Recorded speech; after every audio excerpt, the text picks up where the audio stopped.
The First Book of Samuel. Now there was a certain man of Ramathaim Zophim, of the mountains of Ephraim, and his name was Elkanah, the son of Jeroham, the son of Elihu, the son of Tohu, the son of Zuph, an Ephraimite, and he had 2 wives. The name of one was Hannah, and the name of the other Peninnah.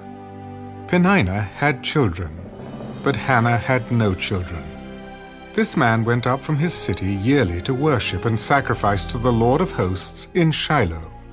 Also the 2 sons of Eli, Hophni and Phinehas, the priests of the Lord, were there. And whenever the time came for Elkanah to make an offering, he would give portions to Peninnah his wife, and to all her sons and daughters. But to Hannah he would give a double portion, for he loved Hannah, although the Lord had closed her womb. And her rival also provoked her severely to make her miserable, because the Lord had closed her womb. So it was, year by year, when she went up to the house of the Lord, that she provoked her. Therefore she wept, and did not eat. Then Elkanah, her husband, said to her, "Hannah, why do you weep? Why do you not eat? And why is your heart grieved? Am I not better to you than 10 sons?" So Hannah arose after they had finished eating and drinking in Shiloh. Now Eli the priest was sitting on the seat by the doorpost of the tabernacle of the Lord. And she was in bitterness of soul, and prayed to the Lord and wept in anguish. Then she made a vow.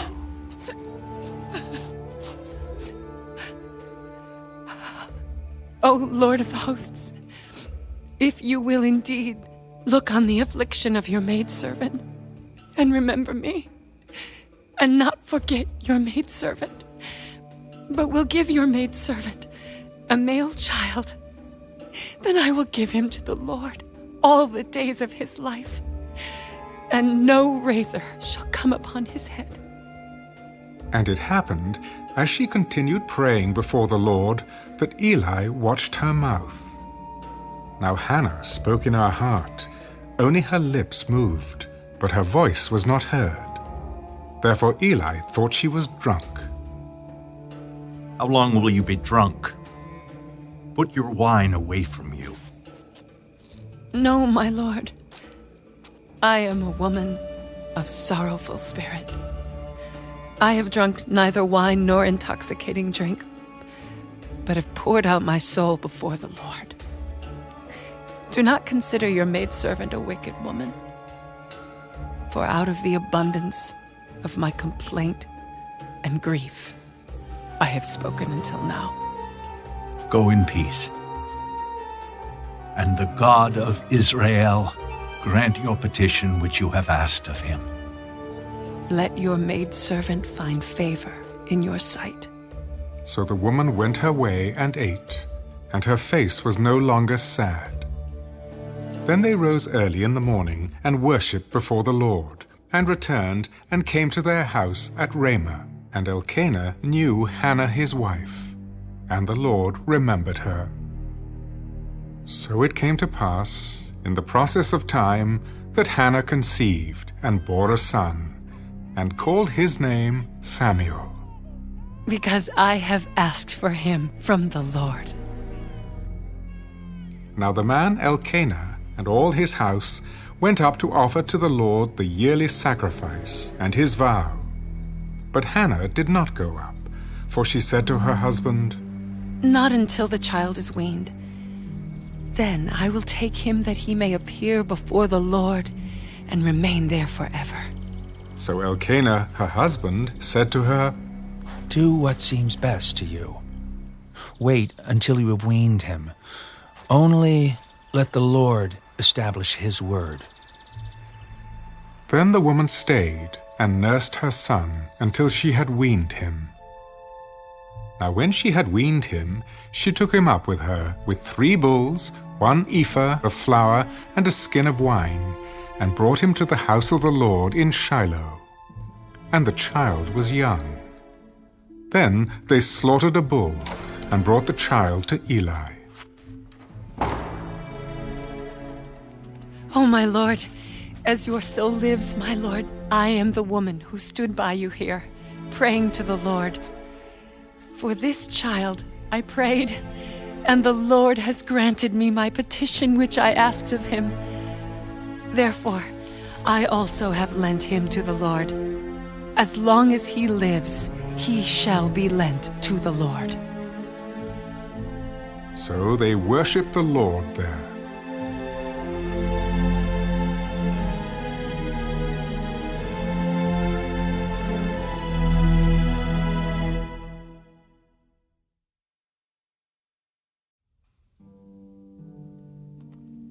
And Hannah prayed, My heart rejoices in the Lord. My horn is exalted in the Lord. I smile at my enemies because I rejoice in your salvation. No one is holy like the Lord, for there is none besides you. Nor is there any rock like our God.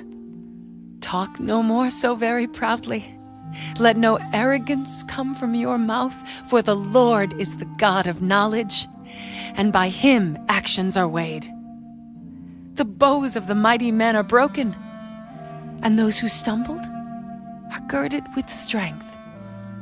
Those who were full have hired themselves out for bread, and the hungry have ceased to hunger. Even the barren has borne 7. And she who has many children has become feeble. The Lord kills and makes alive. He brings down to the grave and brings up. The Lord makes poor and makes rich. He brings low and lifts up.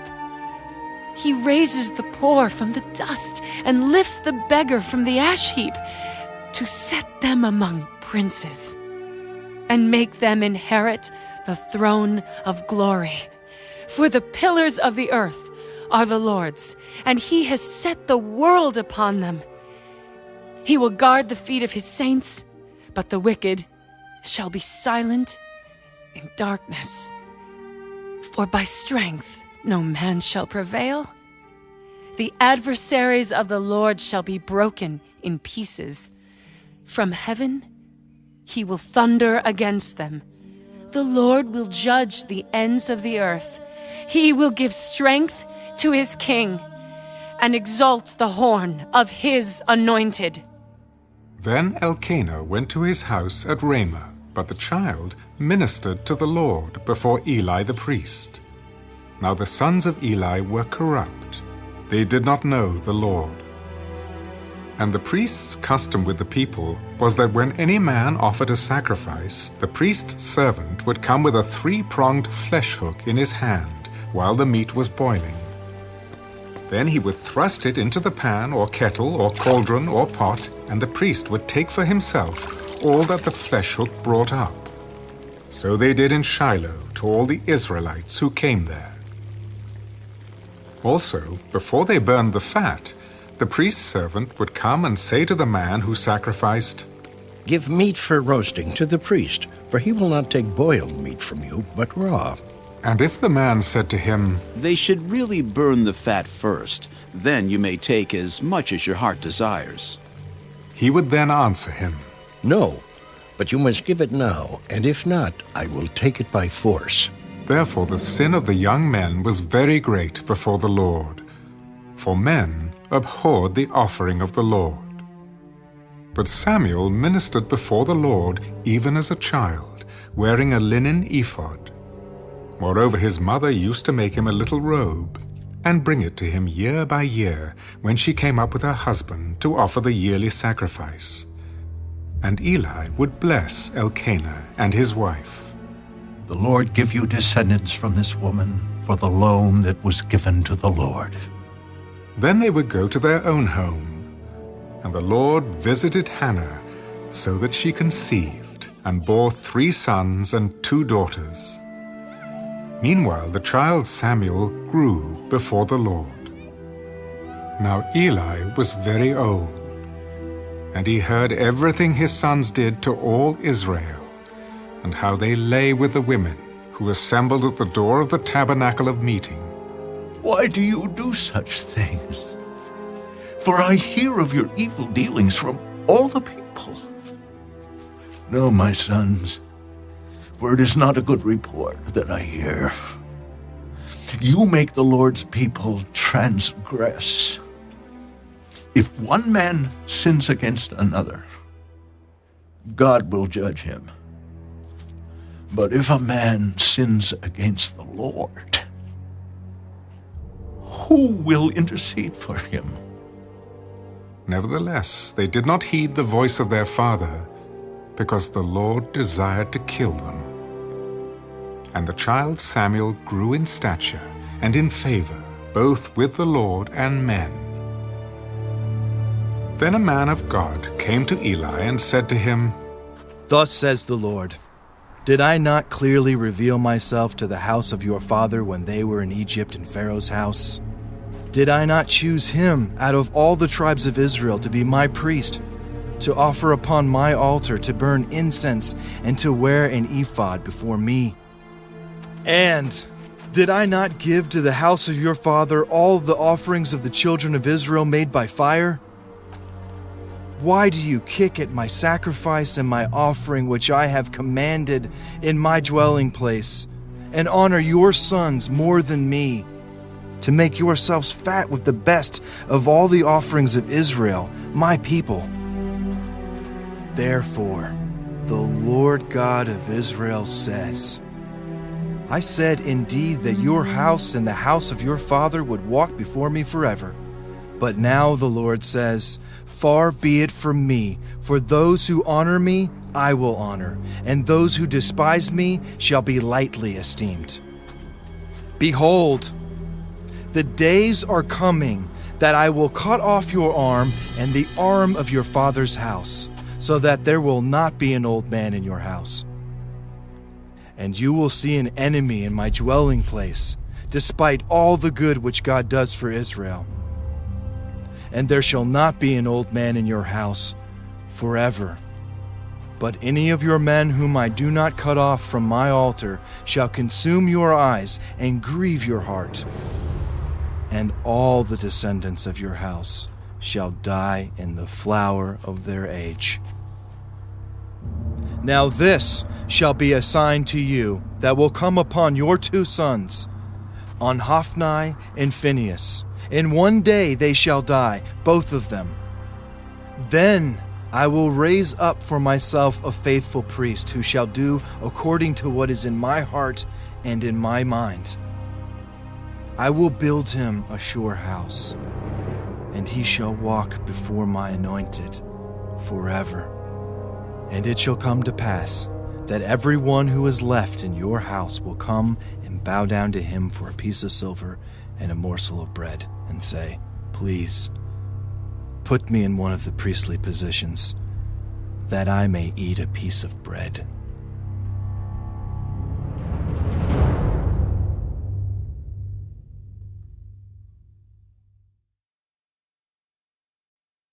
Now the boy Samuel ministered to the Lord before Eli. And the word of the Lord was rare in those days. There was no widespread revelation. And it came to pass at that time, while Eli was lying down in his place, and when his eyes had begun to grow so dim that he could not see, and before the lamp of God went out in the tabernacle of the Lord where the ark of God was, and while Samuel was lying down, that the Lord called Samuel. And he answered, Here I am. So he ran to Eli. Here I am, for you called me. I did not call. Lie down again. And he went and lay down. Then the Lord called yet again, Samuel. So Samuel arose and went to Eli. Here I am, for you called me. I did not call, my son. Lie down again. Now Samuel did not yet know the Lord, nor was the word of the Lord yet revealed to him. And the Lord called Samuel again the third time. So he arose and went to Eli. Here I am, for you did call me. Then Eli perceived that the Lord had called the boy. Go, lie down, and it shall be, if he calls you, that you must say, Speak, Lord, for your servant hears. So Samuel went and lay down in his place. Now the Lord came and stood and called as at other times. Samuel, Samuel. Speak, for your servant hears. Behold, I will do something in Israel, at which both ears of everyone who hears it will tingle. In that day I will perform against Eli all that I have spoken concerning his house, from beginning to end. For I have told him that I will judge his house forever, for the iniquity which he knows, because his sons made themselves vile, and he did not restrain them. And therefore I have sworn to the house of Eli, that the iniquity of Eli's house shall not be atoned for by sacrifice or offering forever.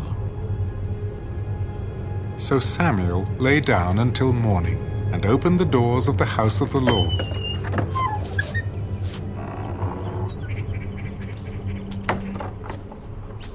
And Samuel was afraid to tell Eli the vision. Then Eli called Samuel. Samuel, my son, Here I am. what is the word that the Lord spoke to you? Please do not hide it from me. God do so to you and more also, if you hide anything from me of all the things that he said to you. Then Samuel told him everything and hid nothing from him. It is the Lord. Let him do what seems good to him. So Samuel grew, and the Lord was with him, and let none of his words fall to the ground. And all Israel, from Dan to Beersheba, knew that Samuel had been established as a prophet of the Lord.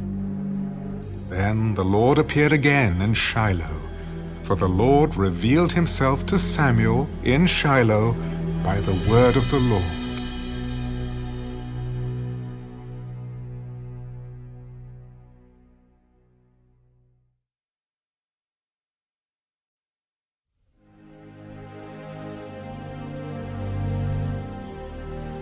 And the word of Samuel came to all Israel.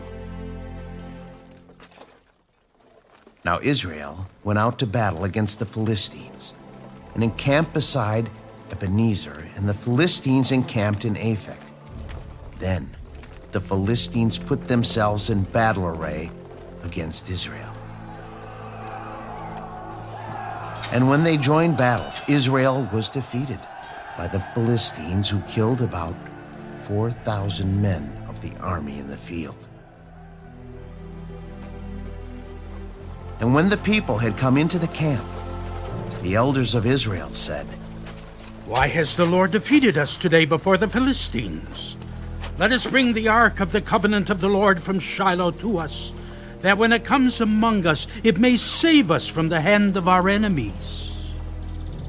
So the people sent to Shiloh, that they might bring from there the ark of the covenant of the Lord of hosts, who dwells between the cherubim.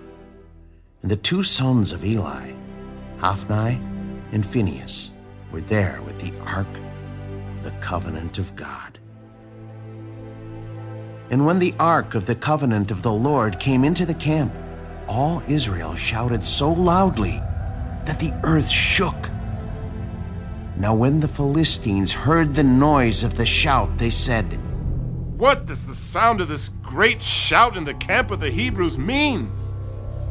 Then they understood that the ark of the Lord had come into the camp. So the Philistines were afraid, for they said, God has come into the camp. Woe to us, for such a thing has never happened before. Woe to us! Who will deliver us from the hand of these mighty gods? These are the gods who struck the Egyptians with all the plagues in the wilderness.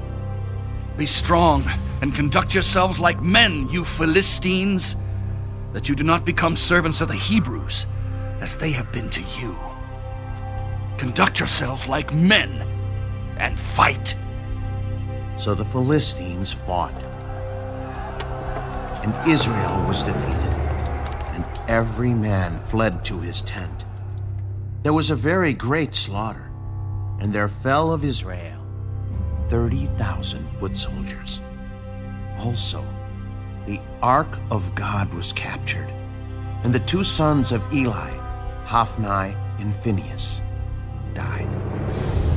Then a man of Benjamin ran from the battle line the same day and came to Shiloh with his clothes torn and dirt on his head.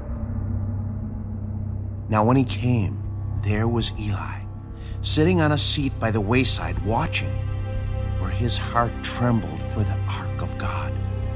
And when the man came into the city and told it, all the city cried out. When Eli heard the noise of the outcry, he said, What does the sound of this tumult mean? And the man came quickly and told Eli. Eli was 98 years old, and his eyes were so dim that they could not see. Then the man said to Eli, I am he who came from the battle, and I fled today from the battle line. What happened, my son? Israel has fled before the Philistines, and there has been a great slaughter among the people. Also, your two sons, Hophni and Phinehas, are dead, and the ark of God has been captured. Then it happened, when he made mention of the ark of God, that Eli fell off the seat backward by the side of the gate, and his neck was broken, and he died. For the man was old and heavy, and he had judged Israel 40 years. Now his daughter-in-law, Phinehas' wife, was with child, due to be delivered. And when she heard the news that the ark of God was captured, that her father-in-law and her husband were dead, she bowed herself and gave birth, for her labor pains came upon her. And about the time of her death, the women who stood by her said to her, Do not fear, for you have borne a son. But she did not answer, nor did she regard it. Then she named the child Ichabod. The glory has departed from Israel. Because the ark of God had been captured, and because of her father-in-law and her husband. The glory has departed from Israel, for the ark of God has been captured.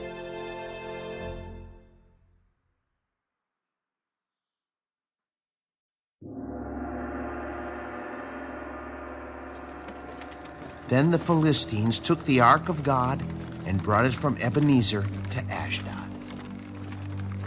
When the Philistines took the ark of God, they brought it into the house of Dagon and set it by Dagon. And when the people of Ashdod arose early in the morning, there was Dagon, fallen on its face to the earth before the ark of the Lord. So they took Dagon and set it in its place again. And when they arose early the next morning, there was Dagon, fallen on its face to the ground before the ark of the Lord. The head of Dagon and both the palms of its hands were broken off on the threshold. Only Dagon's torso was left of it. Therefore, neither the priests of Dagon nor any who come into Dagon's house tread on the threshold of Dagon in Ashdod to this day. But the hand of the Lord was heavy on the people of Ashdod, and he ravaged them and struck them with tumors, both Ashdod and its territory. The ark of the God of Israel must not remain with us, for his hand is harsh toward us and Dagon, our God. Therefore, they sent and gathered to themselves all the lords of the Philistines. What shall we do with the ark of the God of Israel? Let the ark of the God of Israel be carried away to Gath. So they carried the ark of the God of Israel away. So it was, after they had carried it away, that the hand of the Lord was against the city with a very great destruction. And he struck the men of the city, both small and great, and tumors broke out on them. Therefore, they sent the ark of God to Ekron. So it was, as the ark of God came to Ekron, that the Ekronites cried out, "They have brought the ark of the God of Israel to us, to kill us and our people." So they sent and gathered together all the lords of the Philistines. "Send away the ark of the God of Israel, and let it go back to its own place, so that it does not kill us and our people." For there was a deadly destruction throughout all the city. The hand of God was very heavy there, and the men who did not die were stricken with the tumors, and the cry of the city went up to heaven.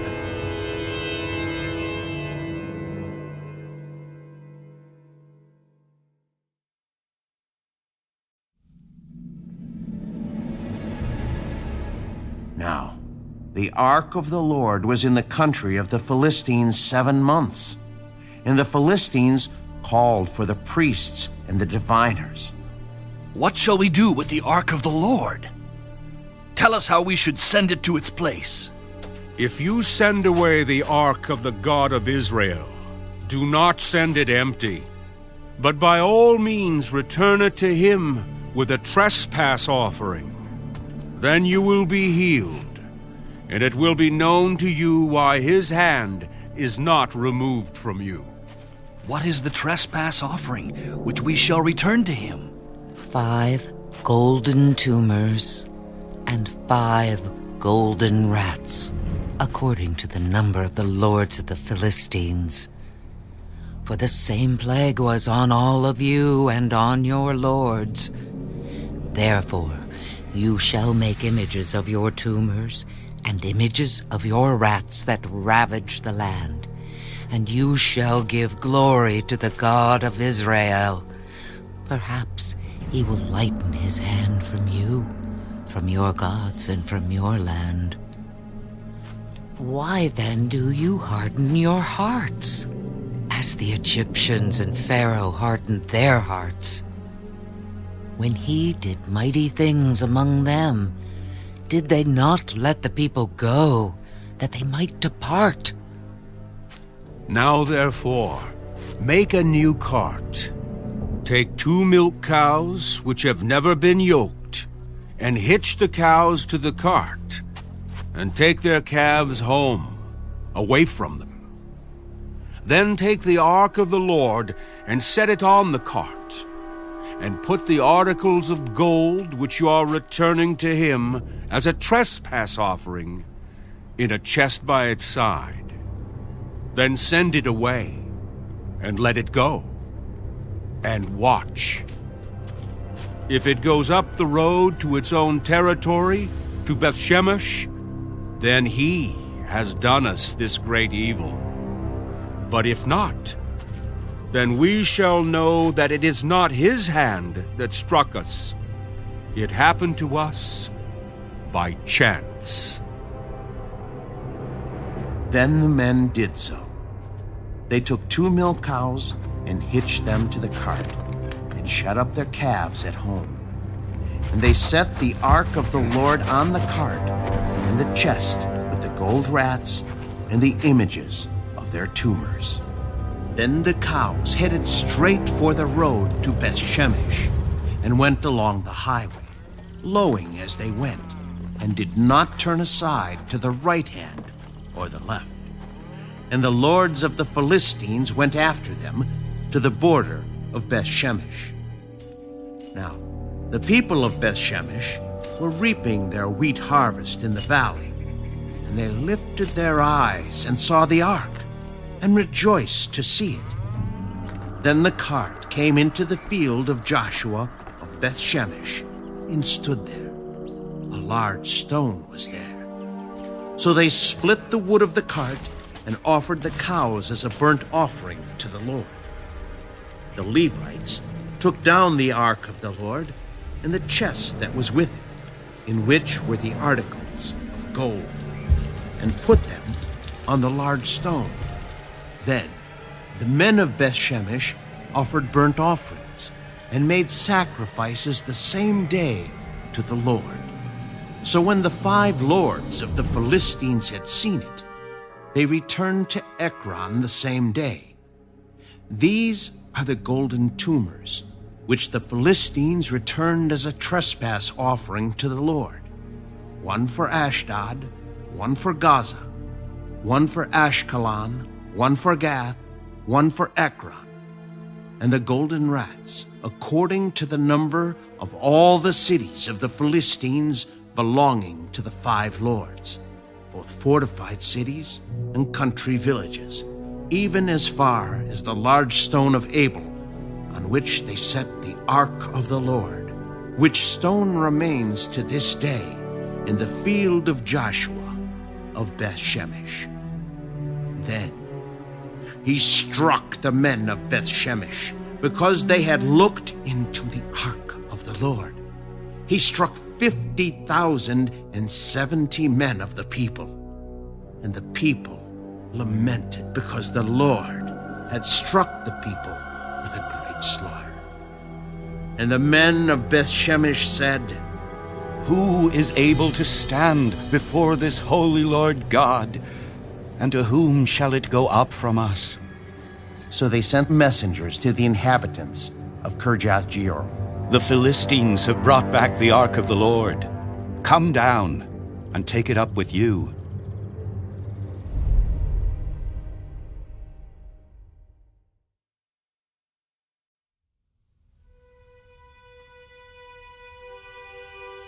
Then the men of Kirjath-Jearim came and took the ark of the Lord, and brought it into the house of Abinadab on the hill, and consecrated Eleazar his son to keep the ark of the Lord.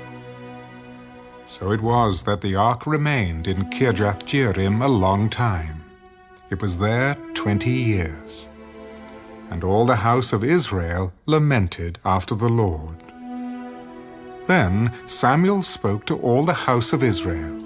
"If you return to the Lord with all your hearts, then put away the foreign gods and the Ashtoreths from among you, and prepare your hearts for the Lord, and serve him only, and he will deliver you from the hand of the Philistines." So the children of Israel put away the Baals and the Ashtoreths, and served the Lord only. And Samuel said, "Gather all Israel to Mizpah, and I will pray to the Lord for you." So they gathered together at Mizpah, drew water, and poured it out before the Lord. And they fasted that day, and said there, "We have sinned against the Lord." And Samuel judged the children of Israel at Mizpah. Now when the Philistines heard that the children of Israel had gathered together at Mizpah, the lords of the Philistines went up against Israel. And when the children of Israel heard of it, they were afraid of the Philistines.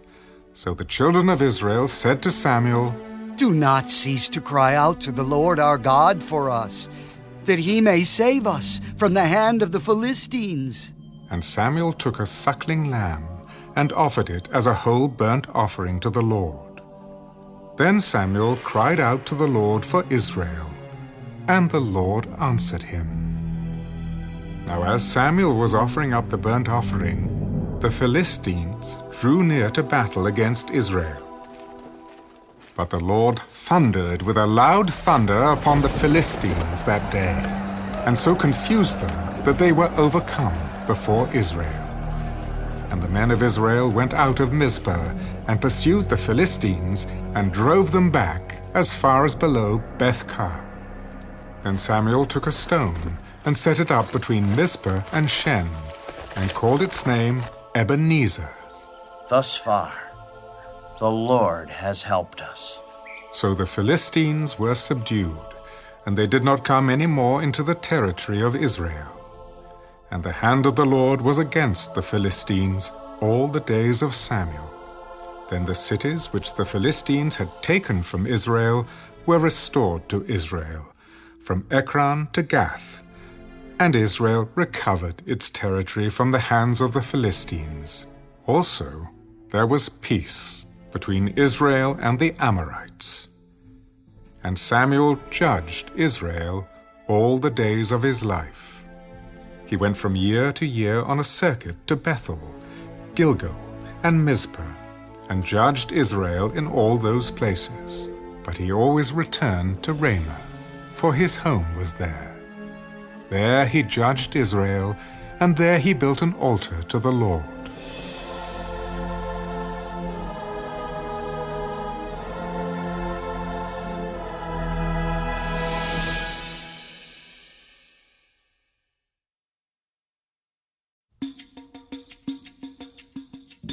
Now it came to pass, when Samuel was old, that he made his sons judges over Israel.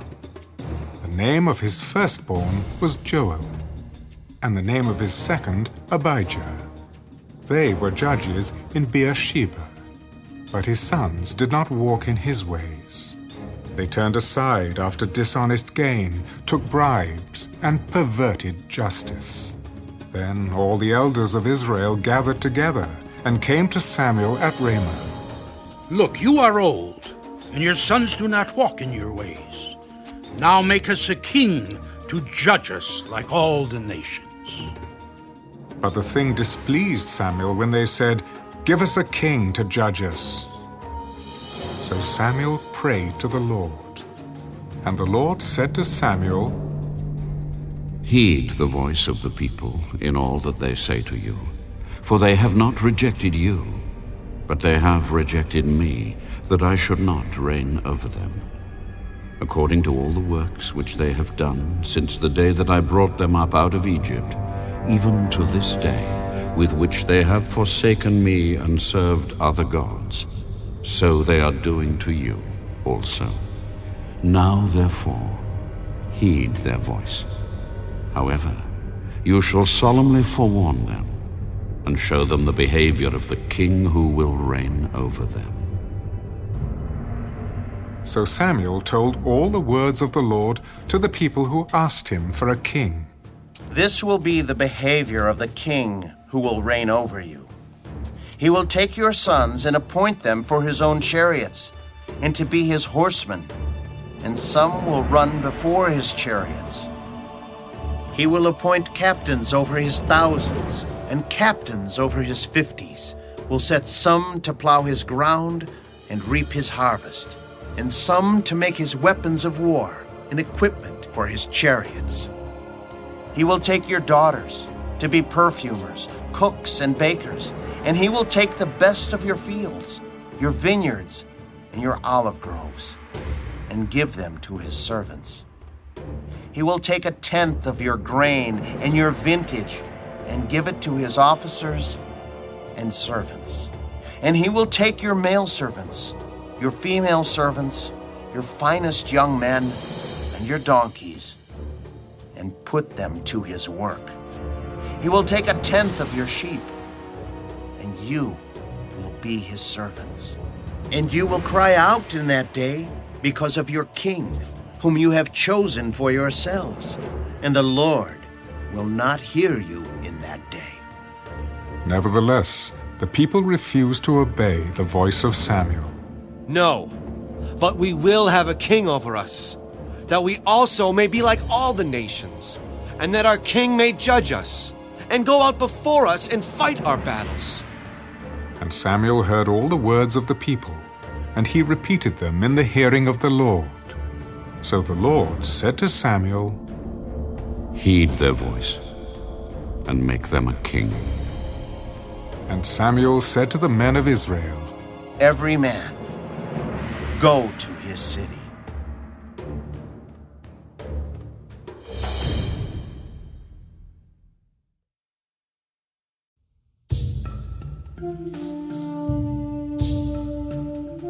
There was a man of Benjamin whose name was Kish, the son of Abiel, the son of Zerah, the son of Bechorath, the son of Aphiah, a Benjamite, a mighty man of power. And he had a choice and handsome son, whose name was Saul.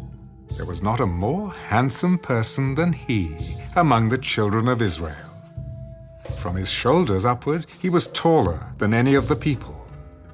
Now the donkeys of Kish, Saul's father, were lost, and Kish said to his son Saul, Please take one of the servants with you, and arise. Go and look for the donkeys. So he passed through the mountains of Ephraim and through the land of Shalisha, but they did not find them. Then they passed through the land of Shaalim, and they were not there.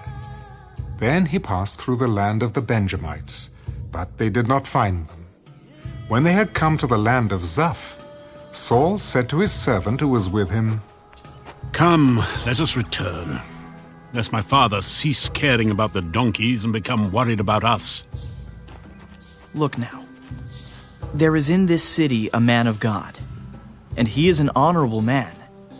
All that he says surely comes to pass. So let us go there.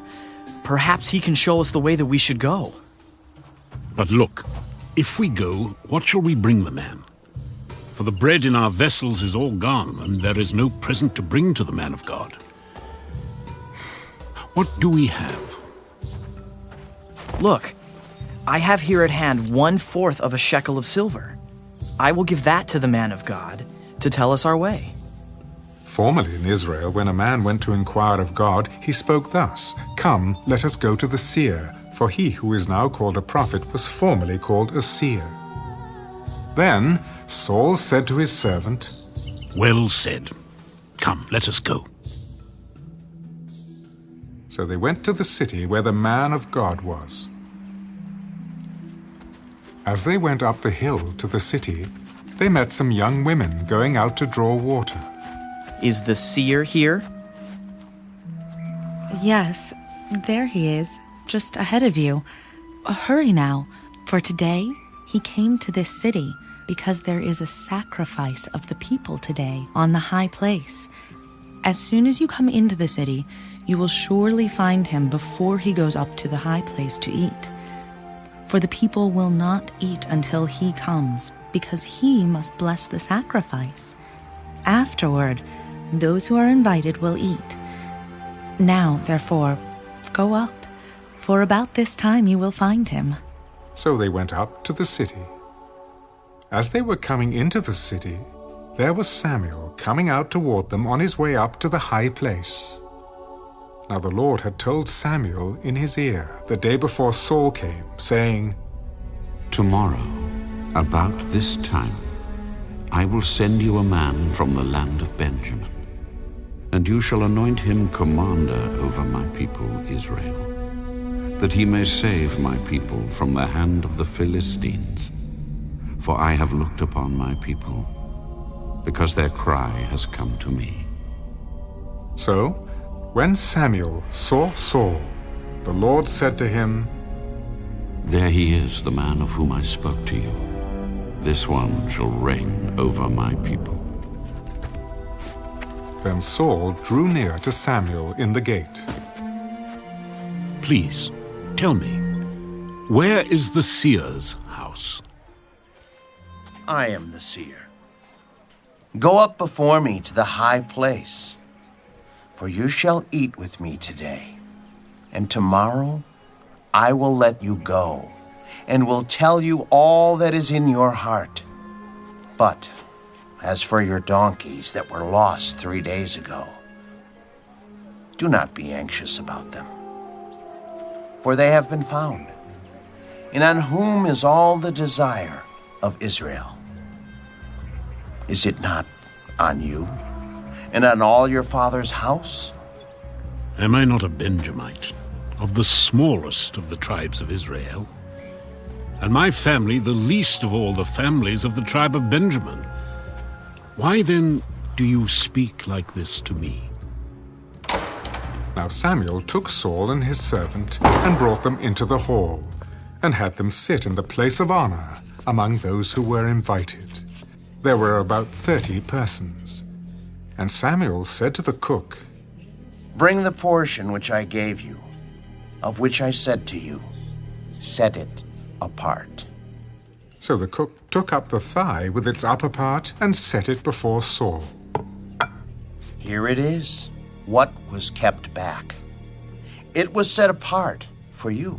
Eat, for until this time it has been kept for you, since I said I invited the people.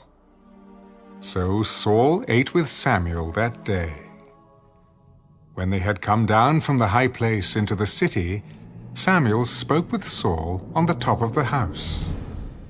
They arose early, and it was about the dawning of the day that Samuel called to Saul on the top of the house. Get up, that I may send you on your way. And Saul arose, and both of them went outside, he and Samuel. As they were going down to the outskirts of the city, Samuel said to Saul, Tell the servant to go on ahead of us. And he went on.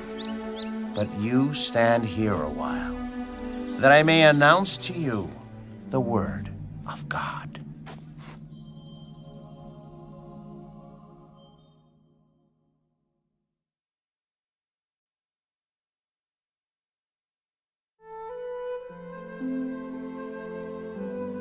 And Samuel took a flask of oil and poured it on his head, and kissed him and said, Is it not because the Lord has anointed you commander over his inheritance?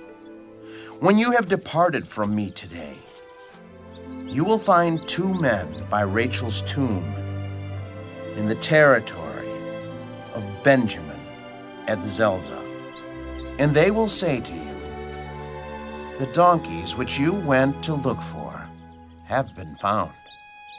And now your father has ceased caring about the donkeys and is worrying about you, saying, What shall I do about my son? Then you shall go on forward from there and come to the terebinth tree of Tabor. There 3 men going up to God at Bethel will meet you, one carrying 3 young goats, another carrying 3 loaves of bread, and another carrying a skin of wine. And they will greet you and give you 2 loaves of bread, which you shall receive from their hands. After that, you shall come to the hill of God, where the Philistine garrison is. And it will happen, when you have come there to the city, that you will meet a group of prophets coming down from the high place with a stringed instrument, a tambourine, a flute, and a harp before them. And they will be prophesying. Then the Spirit of the Lord will come upon you, and you will prophesy with them, and be turned into another man. And let it be, when these signs come to you, that you do as the occasion demands. For God is with you. You shall go down before me to Gilgal, and surely I will come down to you to offer burnt offerings and make sacrifices of peace offerings.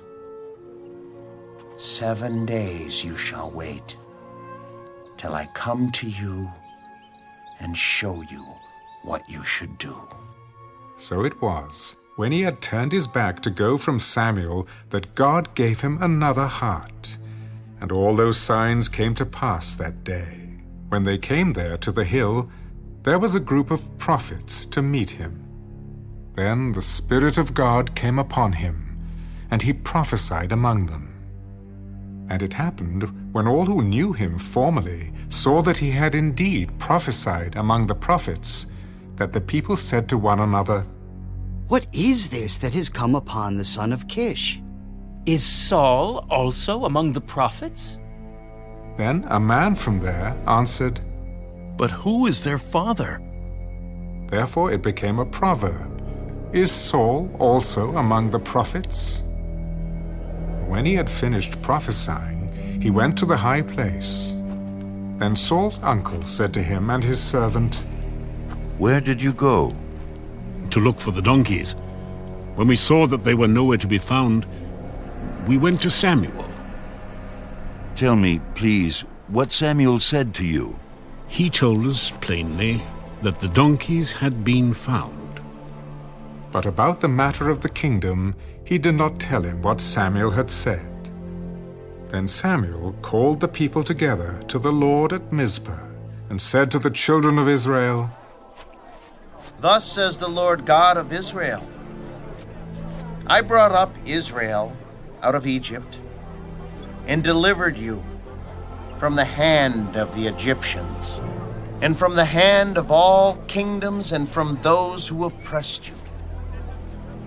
But you have today rejected your God, who himself saved you from all your adversities and your tribulations, and you have said to him, 'No, set a king over us.'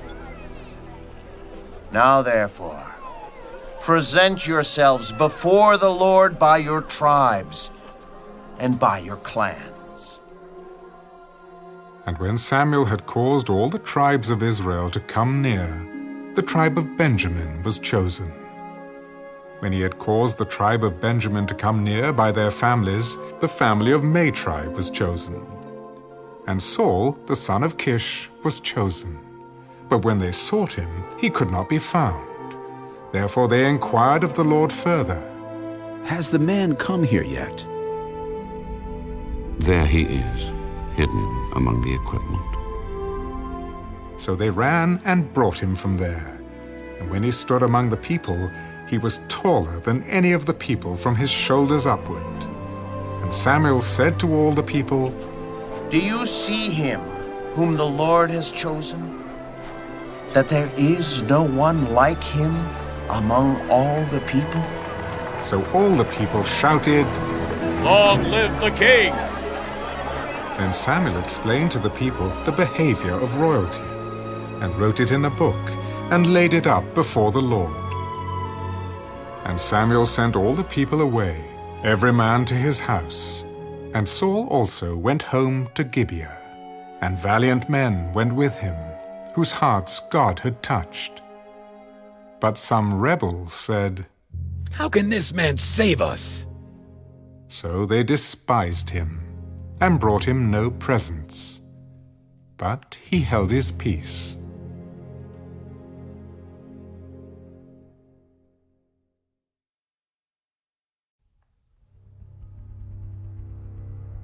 Then Nahash the Ammonite came up and encamped against Jabesh Gilead.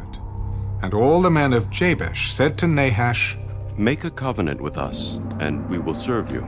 And Nahash the Ammonite answered them, "On this condition I will make a covenant with you, that I may put out all your right eyes and bring reproach on all Israel." Then the elders of Jabesh said to him, "Hold off for 7 days, that we may send messengers to all the territory of Israel. And then, if there is no one to save us, we will come out to you." So the messengers came to Gibeah of Saul, and told the news in the hearing of the people. And all the people lifted up their voices and wept. Now there was Saul coming behind the herd from the field. And Saul said, "What troubles the people that they weep?" And they told him the words of the men of Jabesh.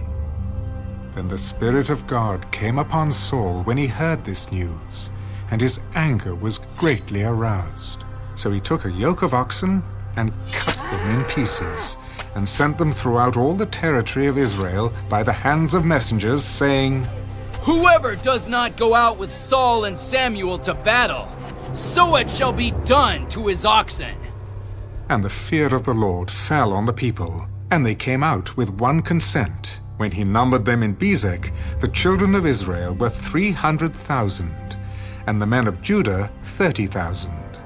And they said to the messengers who came, Thus you shall say to the men of Jabesh Gilead, Tomorrow, by the time the sun is hot, you shall have help. Then the messengers came and reported it to the men of Jabesh, and they were glad. Therefore the men of Jabesh said, Tomorrow we will come out to you, and you may do with us whatever seems good to you. So it was on the next day that Saul put the people in 3 companies. And they came into the midst of the camp in the morning watch, and killed Ammonites until the heat of the day. And it happened that those who survived were scattered, so that no 2 of them were left together. And the people said to Samuel, Who is he who said, Shall Saul reign over us? Bring the men, that we may put them to death. Not a man shall be put to death this day. For today the Lord has accomplished salvation in Israel. Then Samuel said to the people, Come, let us go to Gilgal and renew the kingdom there. So all the people went to Gilgal, and there they made Saul king before the Lord in Gilgal.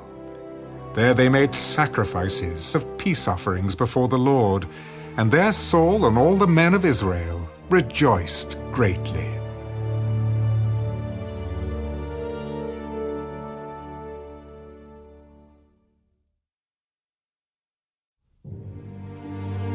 Now Samuel said to all Israel, Indeed, I have heeded your voice in all that you said to me, and have made a king over you.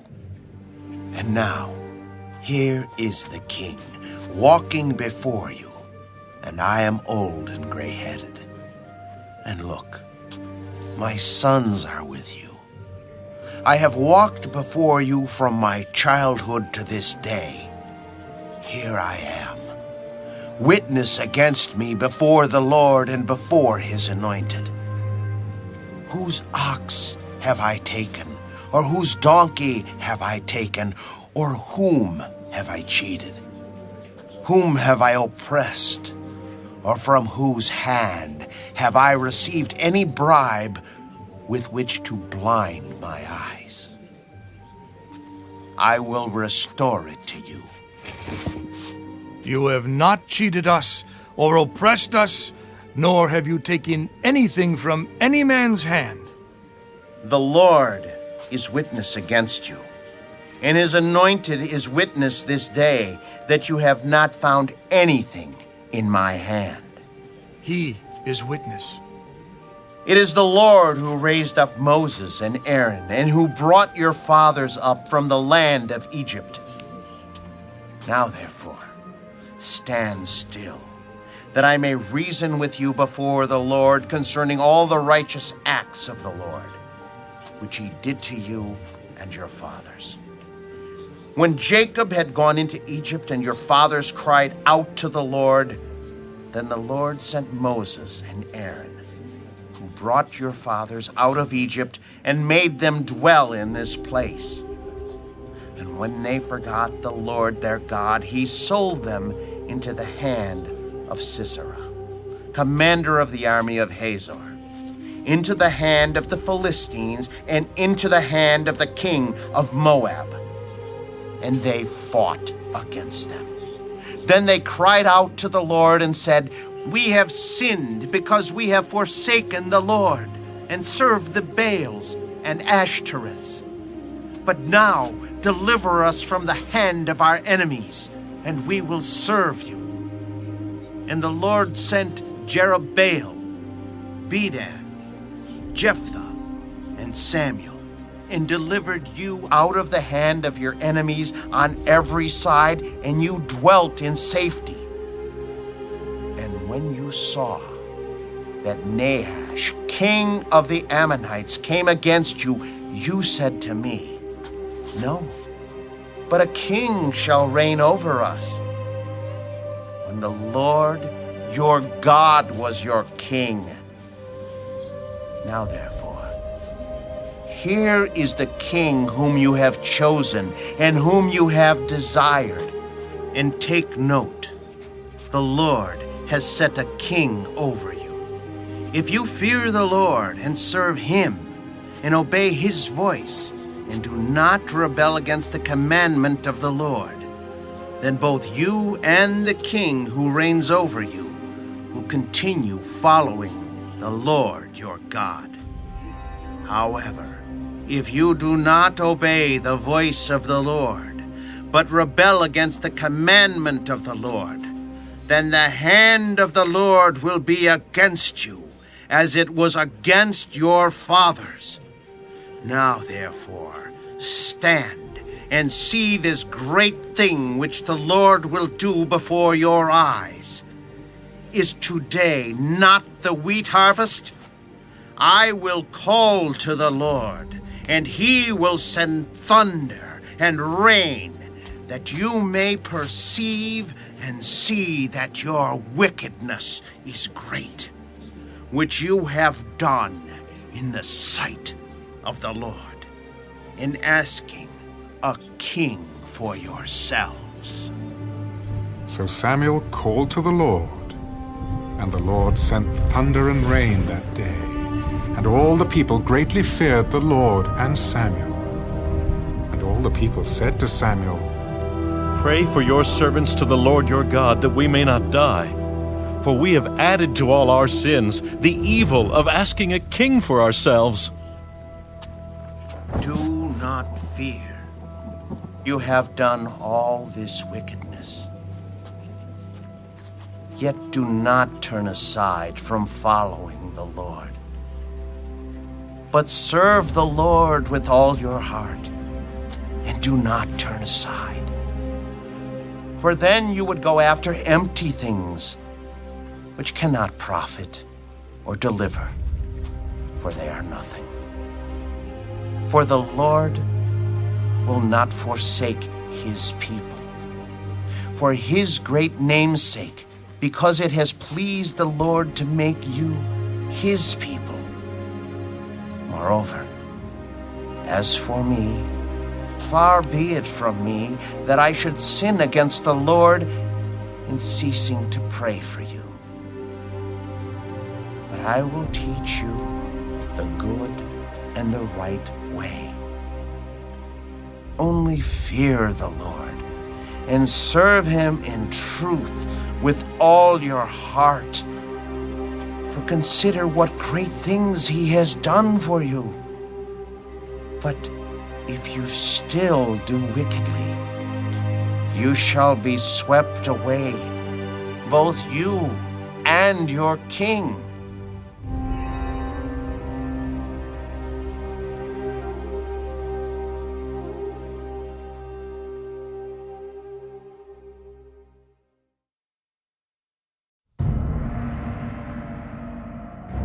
Saul reigned 1 year, and when he had reigned 2 years over Israel, Saul chose for himself 3,000 men of Israel. 2,000 were with Saul in Michmash and in the mountains of Bethel, and 1,000 were with Jonathan in Gibeah of Benjamin. The rest of the people he sent away, every man to his tent. And Jonathan attacked the garrison of the Philistines that was in Geba. And the Philistines heard of it. Then Saul blew the trumpet throughout all the land, saying, "Let the Hebrews hear!" Now all Israel heard it said that Saul had attacked a garrison of the Philistines, and that Israel had also become an abomination to the Philistines. And the people were called together to Saul at Gilgal. Then the Philistines gathered together to fight with Israel 30,000 chariots and 6,000 horsemen, and people as the sand which is on the seashore in multitude. And they came up and encamped in Michmash, to the east of Beth-aven. When the men of Israel saw that they were in danger, for the people were distressed, Then the people hid in caves, in thickets, in rocks, in holes, and in pits. And some of the Hebrews crossed over the Jordan to the land of Gad and Gilead. As for Saul, he was still in Gilgal, and all the people followed him trembling. Then he waited 7 days, according to the time set by Samuel. But Samuel did not come to Gilgal, and the people were scattered from him. So Saul said, "Bring a burnt offering and peace offerings here to me." And he offered the burnt offering. Now it happened, as soon as he had finished presenting the burnt offering, that Samuel came. And Saul went out to meet him, that he might greet him. And Samuel said, "What have you done?" When I saw that the people were scattered from me, and that you did not come within the days appointed, and that the Philistines gathered together at Michmash, then I said, "The Philistines will now come down on me at Gilgal." And I have not made supplication to the Lord. Therefore I felt compelled and offered a burnt offering. You have done foolishly. You have not kept the commandment of the Lord your God, which he commanded you. For now, the Lord would have established your kingdom over Israel forever. But now, your kingdom shall not continue. The Lord has sought for himself a man after his own heart, and the Lord has commanded him to be commander over his people, because you have not kept what the Lord commanded you. Then Samuel arose and went up from Gilgal to Gibeah of Benjamin. And Saul numbered the people present with him, about 600 men. Saul, Jonathan his son, and the people present with them remained in Gibeah of Benjamin. But the Philistines encamped in Michmash. Then raiders came out of the camp of the Philistines in 3 companies. One company turned onto the road to Ophrah, to the land of Shual. Another company turned to the road to Beth-horon, and another company turned to the road of the border that overlooks the valley of Zeboim, toward the wilderness. Now there was no blacksmith to be found throughout all the land of Israel. For the Philistines said, "Lest the Hebrews make swords or spears." But all the Israelites would go down to the Philistines to sharpen each man's plowshare, his mattock, his axe, and his sickle. And the charge for a sharpening was a pim for the plowshares, the mattocks, the forks, and the axes, and to set the points of the goads. So it came about, on the day of battle, that there was neither sword nor spear found in the hand of any of the people who were with Saul and Jonathan. But they were found with Saul and Jonathan his son.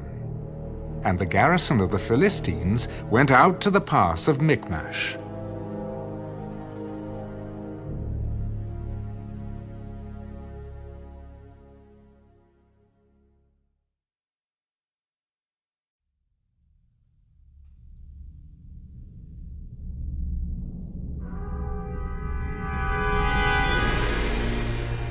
Now it happened one day that Jonathan, the son of Saul, said to the young man who bore his armor, "Come, let us go over to the Philistines' garrison that is on the other side." But he did not tell his father. And Saul was sitting in the outskirts of Gibeah, under a pomegranate tree, which is in Migron. The people who were with him were about 600 men. Ahijah, the son of Ahitub, Ichabod's brother, the son of Phinehas, the son of Eli, the Lord's priest in Shiloh, was wearing an ephod. But the people did not know that Jonathan had gone. Between the passes by which Jonathan sought to go over to the Philistines' garrison, there was a sharp rock on one side and a sharp rock on the other side. And the name of one was Bozez, and the name of the other Seneh. The front of one faced northward, opposite Michmash, and the other southward, opposite Gibeah. Then Jonathan said to the young man who bore his armor, Come, let us go over to the garrison of these uncircumcised. It may be that the Lord will work for us, for nothing restrains the Lord from saving by many or by few. So his armor-bearer said to him, Do all that is in your heart. Go then. Here I am with you, according to your heart. Very well. Let us cross over to these men, and we will show ourselves to them. If they say thus to us, Wait until we come to you, then we will stand still in our place and not go up to them. But if they say thus, Come up to us, then we will go up, for the Lord has delivered them into our hand, and this will be a sign to us.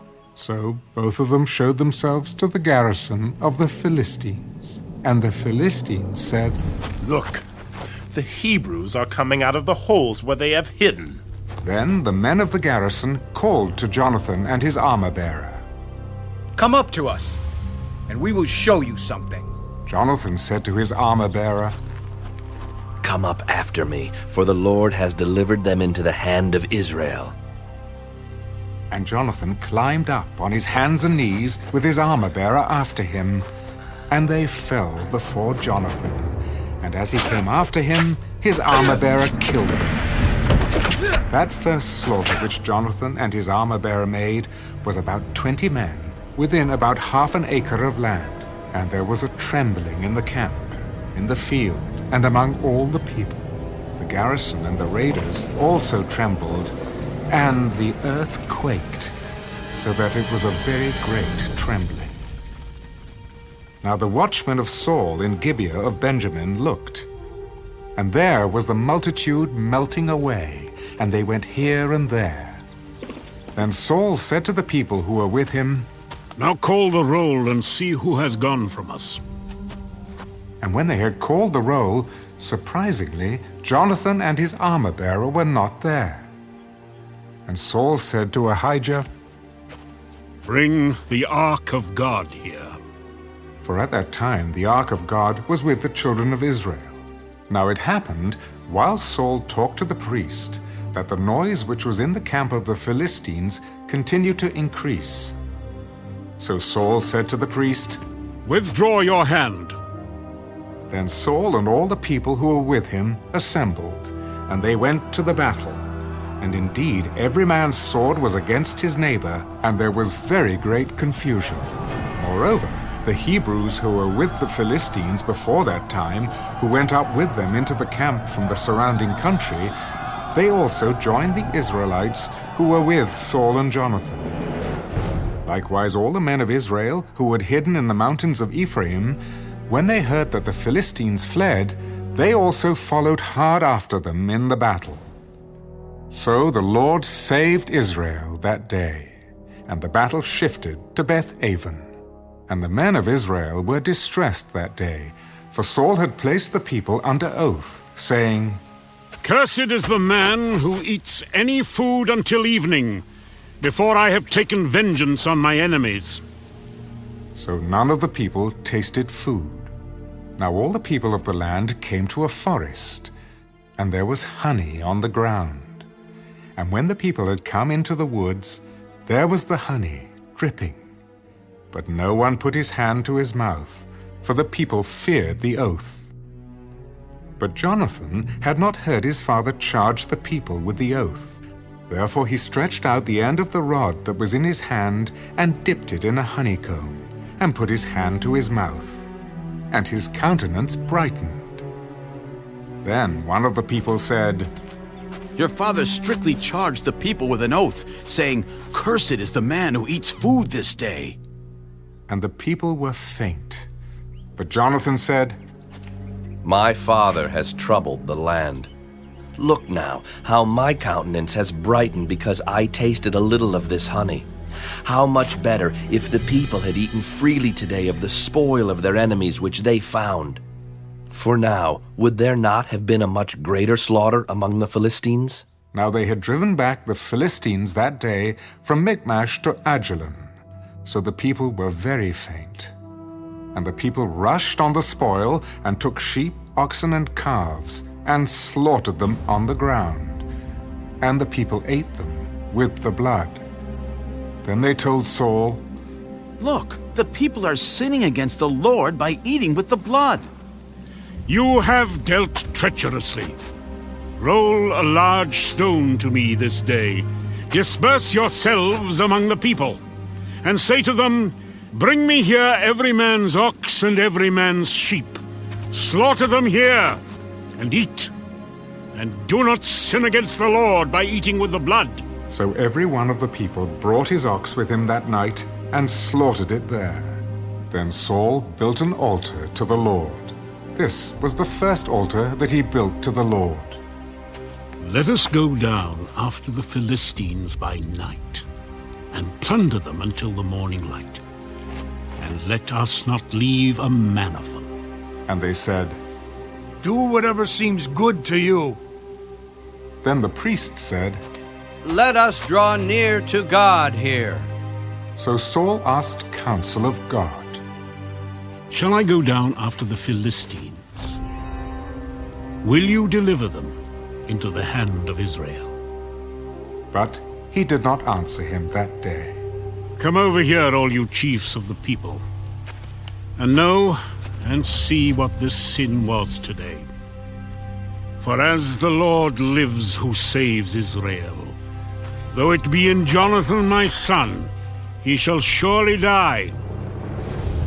But not a man among all the people answered him.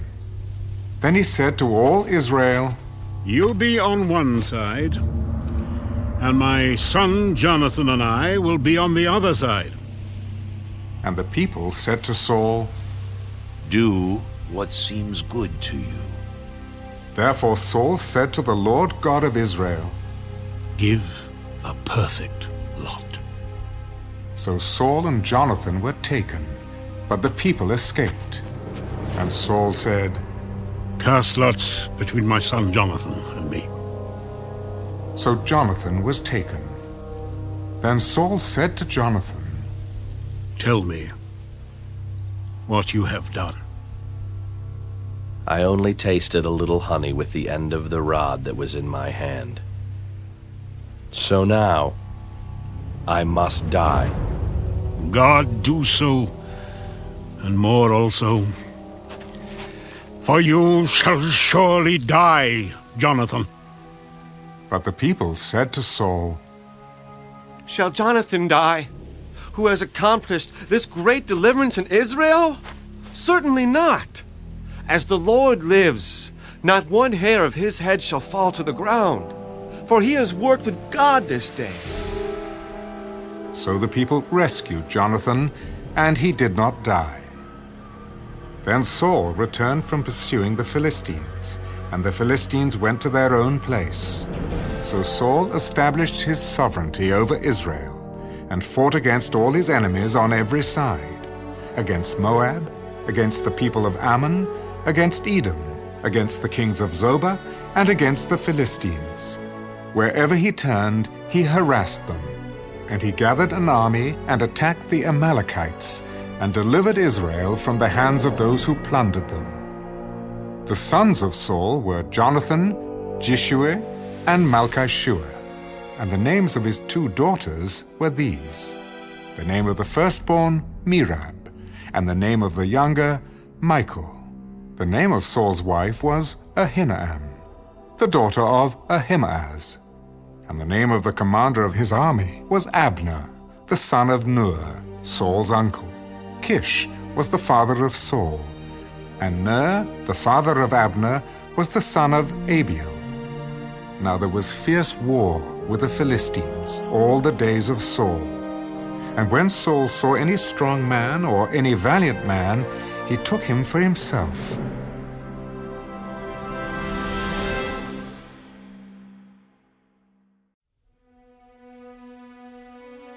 Samuel also said to Saul, The Lord sent me to anoint you king over his people, over Israel. Now therefore, heed the voice of the words of the Lord. Thus says the Lord of hosts, I will punish Amalek for what he did to Israel, how he ambushed him on the way when he came up from Egypt. Now go and attack Amalek, and utterly destroy all that they have, and do not spare them. But kill both man and woman, infant and nursing child, ox and sheep, camel and donkey. So Saul gathered the people together and numbered them in Telaim, 200,000 foot soldiers and 10,000 men of Judah. And Saul came to the city of Amalek and lay in wait in the valley. Then Saul said to the Kenites, Go, depart, get down from among the Amalekites, lest I destroy you with them. For you showed kindness to all the children of Israel when they came up out of Egypt. So the Kenites departed from among the Amalekites. And Saul attacked the Amalekites from Havilah all the way to Shur, which is east of Egypt. He also took Agag, king of the Amalekites, alive, and utterly destroyed all the people with the edge of the sword. But Saul and the people spared Agag and the best of the sheep, the oxen, the fatlings, the lambs, and all that was good, and were unwilling to utterly destroy them. But everything despised and worthless, that they utterly destroyed. Now the word of the Lord came to Samuel. I greatly regret that I have set up Saul as king, for he has turned back from following me, and has not performed my commandments. And it grieved Samuel, and he cried out to the Lord all night. So when Samuel rose early in the morning to meet Saul, it was told Samuel, Saul went to Carmel, and indeed he set up a monument for himself, and he has gone on around, passed by, and gone down to Gilgal. Then Samuel went to Saul, and Saul said to him, Blessed are you of the Lord. I have performed the commandment of the Lord. What then is this bleating of the sheep in my ears, and the lowing of the oxen which I hear? They have brought them from the Amalekites, for the people spared the best of the sheep and the oxen to sacrifice to the Lord your God, and the rest we have utterly destroyed. Be quiet, and I will tell you what the Lord said to me last night. Speak on. When you were little in your own eyes, were you not head of the tribes of Israel? And did not the Lord anoint you king over Israel? Now the Lord sent you on a mission and said, Go and utterly destroy the sinners, the Amalekites, and fight against them until they are consumed. Why, then, did you not obey the voice of the Lord? Why did you swoop down on the spoil and do evil in the sight of the Lord? But I have obeyed the voice of the Lord, and gone on the mission on which the Lord sent me, and brought back Agag, king of Amalek. I've utterly destroyed the Amalekites, but the people took of the plunder, sheep and oxen, the best of the things which should have been utterly destroyed, to sacrifice to the Lord your God in Gilgal. Has the Lord as great delight in burnt offerings and sacrifices as in obeying the voice of the Lord? Behold, to obey is better than sacrifice, and to heed than the fat of rams. For rebellion is as the sin of witchcraft, and stubbornness is as iniquity and idolatry. Because you have rejected the word of the Lord, he also has rejected you from being king. I have sinned, for I have transgressed the commandment of the Lord and your words. Because I feared the people and obeyed their voice. Now, therefore, please pardon my sin and return with me, that I may worship the Lord. I will not return with you, for you have rejected the word of the Lord, and the Lord has rejected you from being king over Israel. And as Samuel turned around to go away, Saul seized the edge of his robe, and it tore. The Lord has torn the kingdom of Israel from you today, and has given it to a neighbor of yours, who is better than you. And also, the strength of Israel will not lie nor relent. For he is not a man, that he should relent. I have sinned. Yet honor me now, please, before the elders of my people and before Israel, and return with me, that I may worship the Lord your God. So Samuel turned back after Saul, and Saul worshipped the Lord. Then Samuel said, Bring Agag, king of the Amalekites, here to me. So Agag came to him cautiously. Surely the bitterness of death is past. As your sword has made women childless, so shall your mother be childless among women. Samuel hacked Agag in pieces before the Lord in Gilgal. Then Samuel went to Ramah, and Saul went up to his house at Gibeah of Saul.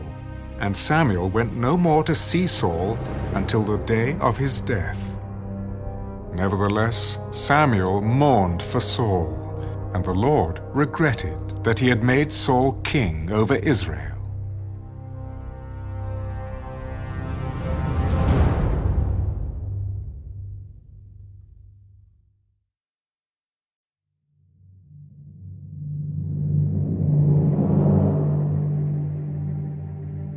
Now the Lord said to Samuel, How long will you mourn for Saul, seeing I have rejected him from reigning over Israel?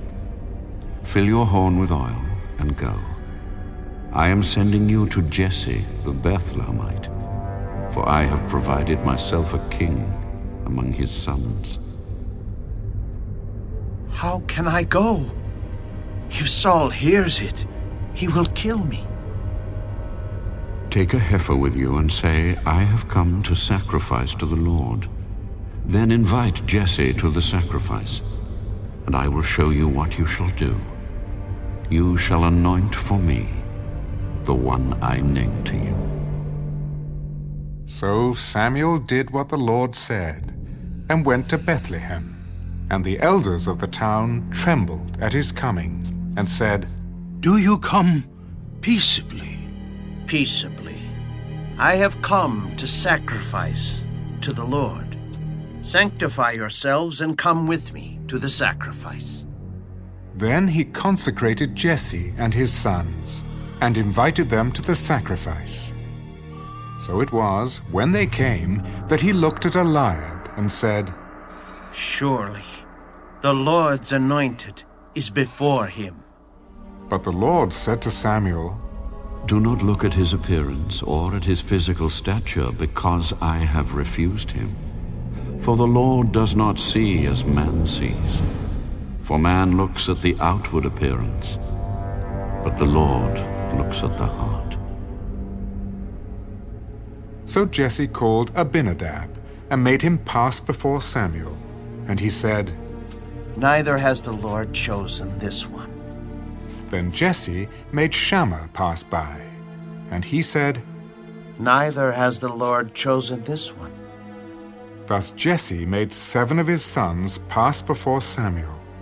And Samuel said to Jesse, The Lord has not chosen these. Are all the young men here? There remains yet the youngest, and there he is, keeping the sheep. Send and bring him, for we will not sit down till he comes here. So he sent and brought him in. Now he was ruddy, with bright eyes, and good-looking.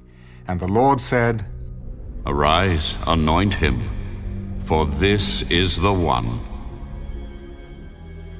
Then Samuel took the horn of oil and anointed him in the midst of his brothers. And the Spirit of the Lord came upon David from that day forward. So Samuel arose and went to Ramah. But the Spirit of the Lord departed from Saul, and a distressing spirit from the Lord troubled him. And Saul's servants said to him, "Surely a distressing spirit from God is troubling you. Let our master now command your servants, who are before you, to seek out a man who is a skillful player on the harp. And it shall be that he will play it with his hand when the distressing spirit from God is upon you, and you shall be well." Provide me now a man who can play well, and bring him to me. Look, I have seen a son of Jesse the Bethlehemite, who is skillful in playing, a mighty man of valor, a man of war, prudent in speech, and a handsome person, and the Lord is with him. Therefore Saul sent messengers to Jesse and said, "Send me your son David, who is with the sheep." And Jesse took a donkey loaded with bread, a skin of wine, and a young goat, and sent them by his son David to Saul. So David came to Saul and stood before him. And he loved him greatly, and he became his armor-bearer. Then Saul sent to Jesse, "Please let David stand before me, for he has found favor in my sight." And so it was, whenever the Spirit from God was upon Saul, that David would take a harp and play it with his hand. Then Saul would become refreshed and well, and the distressing spirit would depart from him.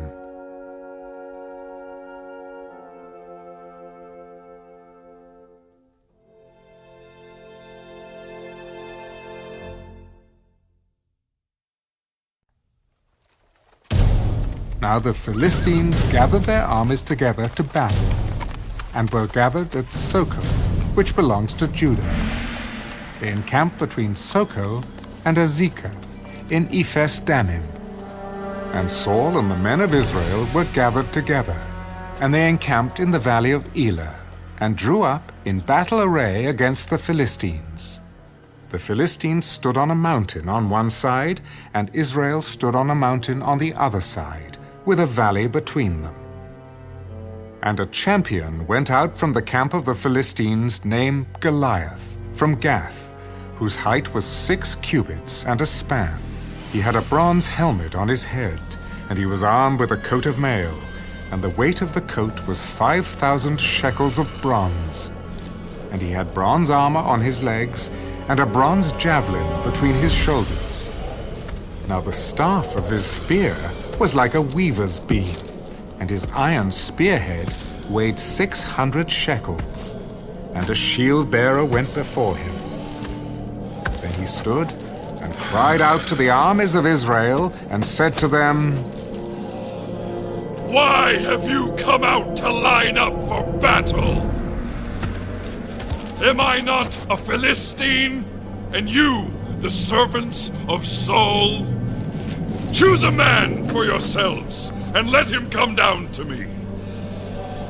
If he is able to fight with me and kill me, then we will be your servants. But if I prevail against him and kill him, then you shall be our servants and serve us. I defy the armies of Israel this day. Give me a man that we may fight together." When Saul and all Israel heard these words of the Philistine, they were dismayed and greatly afraid. Now David was the son of that Ephrathite of Bethlehem, Judah, whose name was Jesse, and who had 8 sons. And the man was old, advanced in years in the days of Saul. The 3 oldest sons of Jesse had gone to follow Saul to the battle. The names of his 3 sons who went to the battle were Eliab the firstborn, next to him Abinadab, and the third Shammah. David was the youngest, and the 3 oldest followed Saul. But David occasionally went and returned from Saul to feed his father's sheep at Bethlehem. And the Philistine drew near and presented himself 40 days, morning and evening. Then Jesse said to his son David, "Take now for your brothers an ephah of this dried grain and these 10 loaves, and run to your brothers at the camp, and carry these 10 cheeses to the captain of their 1,000, and see how your brothers fare, and bring back news of them." Now Saul and they and all the men of Israel were in the valley of Elah, fighting with the Philistines. So David rose early in the morning, left the sheep with a keeper, and took the things, and went as Jesse had commanded him. And he came to the camp as the army was going out to the fight and shouting for the battle. For Israel and the Philistines had drawn up in battle array, army against army. And David left his supplies in the hand of the supply keeper, ran to the army, and came and greeted his brothers. Then, as he talked with them, there was the champion, the Philistine of Gath, Goliath by name, coming up from the armies of the Philistines, and he spoke according to the same words. So David heard them. And all the men of Israel, when they saw the man, fled from him and were dreadfully afraid. So the men of Israel said, "Have you seen this man who has come up? Surely he has come up to defy Israel. And it shall be that the man who kills him, the king will enrich with great riches, will give him his daughter, and give his father's house exemption from taxes in Israel." Then David spoke to the men who stood by him. "What shall be done for the man who kills this Philistine and takes away the reproach from Israel? For who is this uncircumcised Philistine that he should defy the armies of the living God?" So shall it be done for the man who kills him. Now Eliab, his oldest brother, heard when he spoke to the men, and Eliab's anger was aroused against David. "Why did you come down here? And with whom have you left those few sheep in the wilderness? I know your pride and the insolence of your heart, for you have come down to see the battle." "What have I done now? Is there not a cause?" Then he turned from him toward another and said the same thing. And these people answered him as the first ones did. Now when the words which David spoke were heard, they reported them to Saul, and he sent for him. Then David said to Saul, "Let no man's heart fail because of him. Your servant will go and fight with this Philistine." You are not able to go against this Philistine to fight with him. For you are a youth, and he a man of war from his youth. Your servant used to keep his father's sheep. And when a lion or a bear came and took a lamb out of the flock, I went out after it and struck it, and delivered the lamb from its mouth. And when it arose against me, I caught it by its beard and struck and killed it. Your servant has killed both lion and bear, and this uncircumcised Philistine will be like one of them, seeing he has defied the armies of the living God. The Lord, who delivered me from the paw of the lion and from the paw of the bear, he will deliver me from the hand of this Philistine." Go, and the Lord be with you. So Saul clothed David with his armor, and he put a bronze helmet on his head. He also clothed him with a coat of mail. David fastened his sword to his armor and tried to walk, for he had not tested them. And David said to Saul, I cannot walk with these, for I have not tested them." So David took them off. Then he took his staff in his hand, and he chose for himself 5 smooth stones from the brook, and he put them in a shepherd's bag, in a pouch which he had, and his sling was in his hand. And he drew near to the Philistine. So the Philistine came, and began drawing near to David. And the man who bore the shield went before him, when the Philistine looked about and saw David, he disdained him, for he was only a youth, ruddy and good-looking. Am I a dog that you come to me with sticks? And the Philistine cursed David by his gods. Come to me, and I will give your flesh to the birds of the air and the beasts of the field.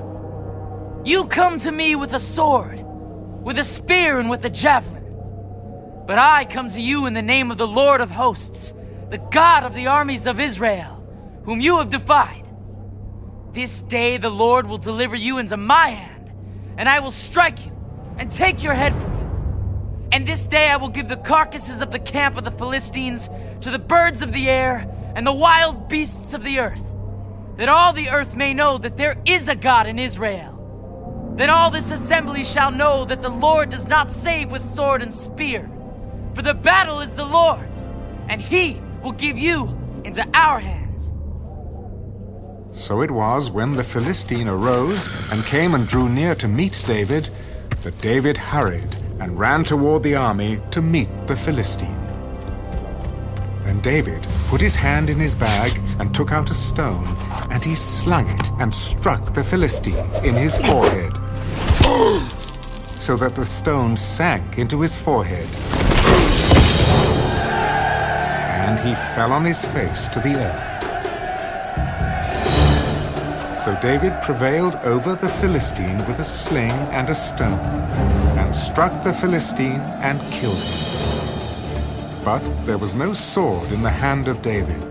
Therefore David ran and stood over the Philistine, took his sword and drew it out of its sheath, and killed him, and cut off his head with it.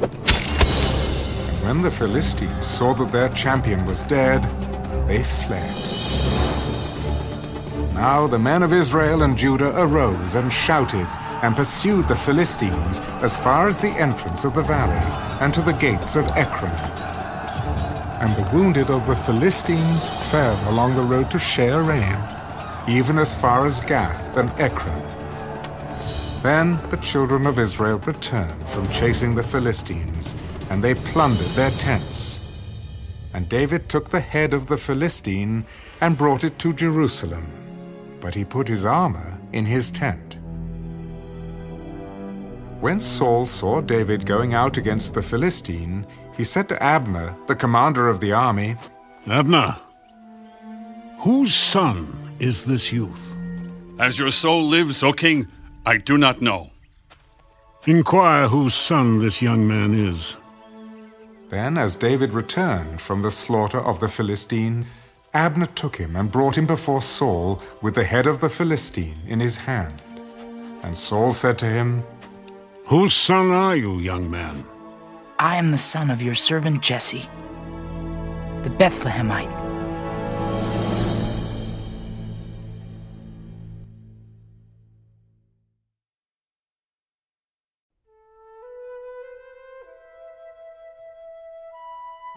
Now when he had finished speaking to Saul, the soul of Jonathan was knit to the soul of David, and Jonathan loved him as his own soul. Saul took him that day and would not let him go home to his father's house any more. Then Jonathan and David made a covenant, because he loved him as his own soul. And Jonathan took off the robe that was on him and gave it to David, with his armor, even to his sword and his bow and his belt. So David went out wherever Saul sent him, and behaved wisely. And Saul set him over the men of war, and he was accepted in the sight of all the people, and also in the sight of Saul's servants.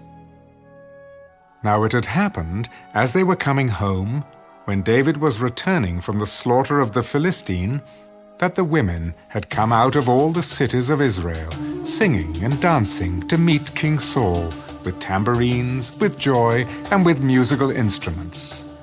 So the women sang as they danced, and said, Saul has slain his thousands, and David his 10,000s. Then Saul was very angry, and the saying displeased him. They have ascribed to David 10,000s. and to me they have ascribed only thousands. Now what more can he have but the kingdom? So Saul eyed David from that day forward. And it happened on the next day that the distressing spirit from God came upon Saul, and he prophesied inside the house. So David played music with his hand, as at other times. But there was a spear in Saul's hand, and Saul cast the spear, for he said, I will pin David to the wall. But David escaped his presence twice. Now Saul was afraid of David, because the Lord was with him, but had departed from Saul. Therefore Saul removed him from his presence, and made him his captain over 1,000. And he went out and came in before the people. And David behaved wisely in all his ways, and the Lord was with him. Therefore, when Saul saw that he behaved very wisely, he was afraid of him. But all Israel and Judah loved David, because he went out and came in before them. Then Saul said to David, Here is my older daughter, Merab. I will give her to you as a wife. Only be valiant for me, and fight the Lord's battles. For Saul thought, Let my hand not be against him, but let the hand of the Philistines be against him. So David said to Saul, Who am I? And what is my life or my father's family in Israel, that I should be son-in-law to the king? But it happened at the time when Merab, Saul's daughter, should have been given to David, that she was given to Adriel the Meholathite as a wife. Now Michal, Saul's daughter, loved David, and they told Saul, and the thing pleased him. So Saul said, I will give her to him, that she may be a snare to him, and that the hand of the Philistines may be against him. Therefore Saul said to David a second time, You shall be my son-in-law today. And Saul commanded his servants, Communicate with David secretly and say, Look, the king has delight in you, and all his servants love you. Now therefore, become the king's son-in-law. So Saul's servants spoke those words in the hearing of David. And David said, Does it seem to you a light thing to be a king's son-in-law, seeing I am a poor and lightly esteemed man? And the servants of Saul told him, In this manner David spoke. Thus you shall say to David, The king does not desire any dowry, but 100 foreskins of the Philistines to take vengeance on the king's enemies. But Saul thought to make David fall by the hand of the Philistines. So when his servants told David these words, it pleased David well to become the king's son-in-law. Now the days had not expired. Therefore David arose and went, he and his men, and killed 200 men of the Philistines. And David brought their foreskins, and they gave them in full count to the king, that he might become the king's son-in-law. Then Saul gave him Michal, his daughter, as a wife. Thus Saul saw and knew that the Lord was with David, and that Michal, Saul's daughter, loved him. And Saul was still more afraid of David. So Saul became David's enemy continually. Then the princes of the Philistines went out to war. And so it was, whenever they went out, that David behaved more wisely than all the servants of Saul, so that his name became highly esteemed.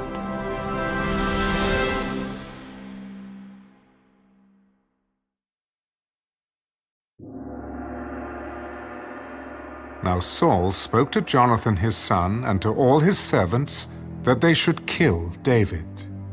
But Jonathan, Saul's son, delighted greatly in David. So Jonathan told David, My father Saul seeks to kill you. Therefore, please be on your guard until morning, and stay in a secret place and hide.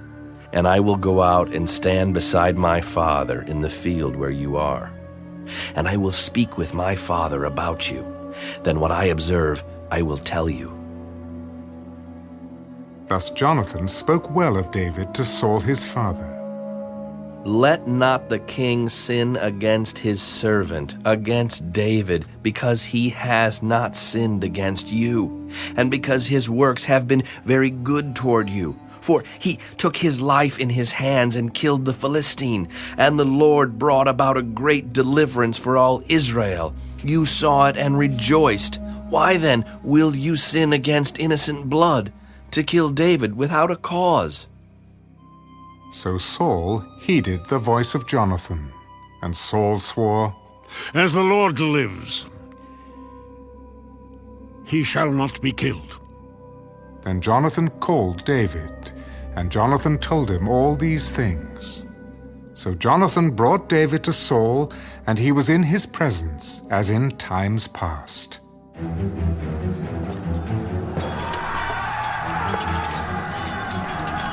And there was war again. And David went out and fought with the Philistines, and struck them with a mighty blow, and they fled from him. Now the distressing spirit from the Lord came upon Saul as he sat in his house with his spear in his hand. No! No! And David was playing music with his hand. Then Saul sought to pin David to the wall with the spear, but he slipped away from Saul's presence, and he drove the spear into the wall. So David fled and escaped that night. Saul also sent messengers to David's house to watch him and to kill him in the morning. And Michal, David's wife, told him, "If you do not save your life tonight, tomorrow you will be killed." So Michal let David down through a window, and he went and fled and escaped. And Michal took an image and laid it in the bed, put a cover of goat's hair for his head, and covered it with clothes. So when Saul sent messengers to take David, she said, "He is sick." Then Saul sent the messengers back to see David.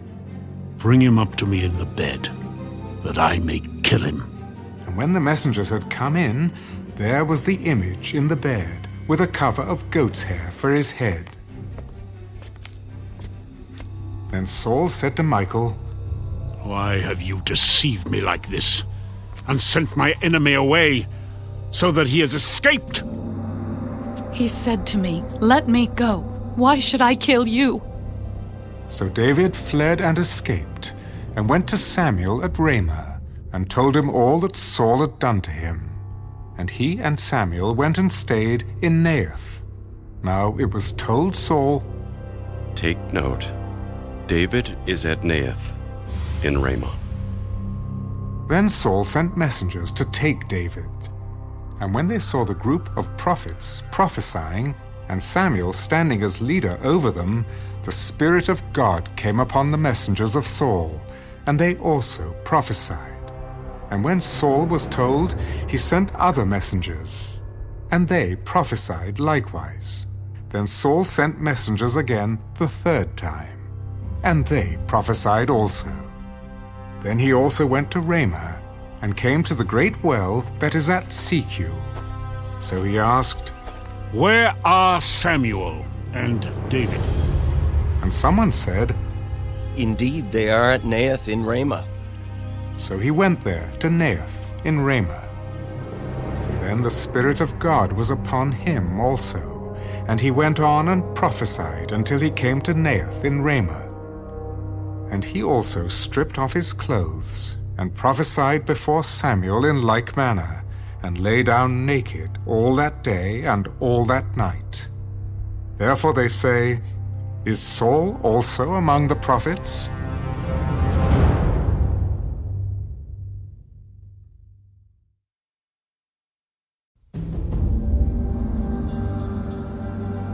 Then David fled from Naioth in Ramah, and went and said to Jonathan, "What have I done? What is my iniquity, and what is my sin before your father, that he seeks my life?" By no means. You shall not die. Indeed, my father will do nothing either great or small without first telling me. And why should my father hide this thing from me? It is not so. Then David took an oath again. Your father certainly knows that I have found favor in your eyes. And he has said, do not let Jonathan know this, lest he be grieved. But truly, as the Lord lives and as your soul lives, there is but a step between me and death.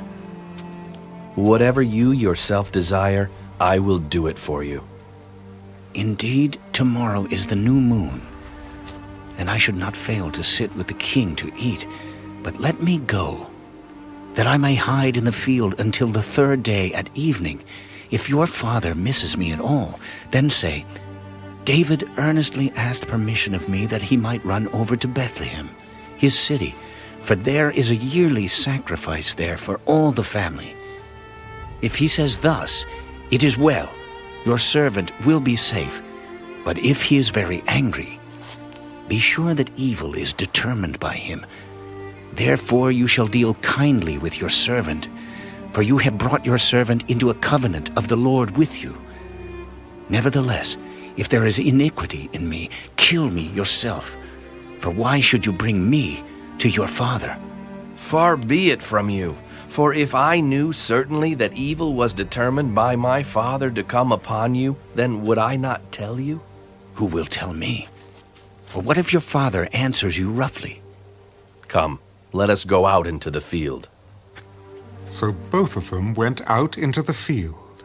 Then Jonathan said to David, The Lord God of Israel is witness. When I have sounded out my father sometime tomorrow, or the third day, and indeed there is good toward David, and I do not send to you and tell you, may the Lord do so and much more to Jonathan.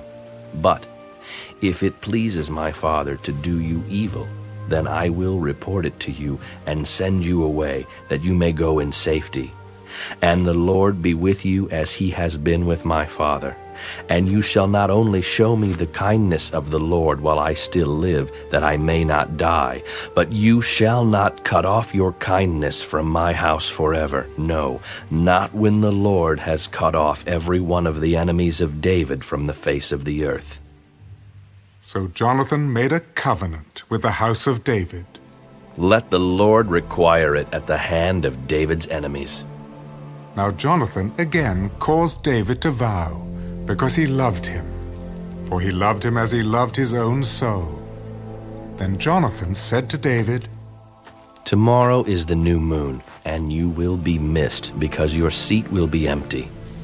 And when you have stayed 3 days, go down quickly and come to the place where you hid on the day of the deed, and remain by the stone Esau. Then I will shoot 3 arrows to the side, as though I shot at a target. And there I will send a lad, saying, Go find the arrows. If I expressly say to the lad, Look, the arrows are on this side of you, get them and come.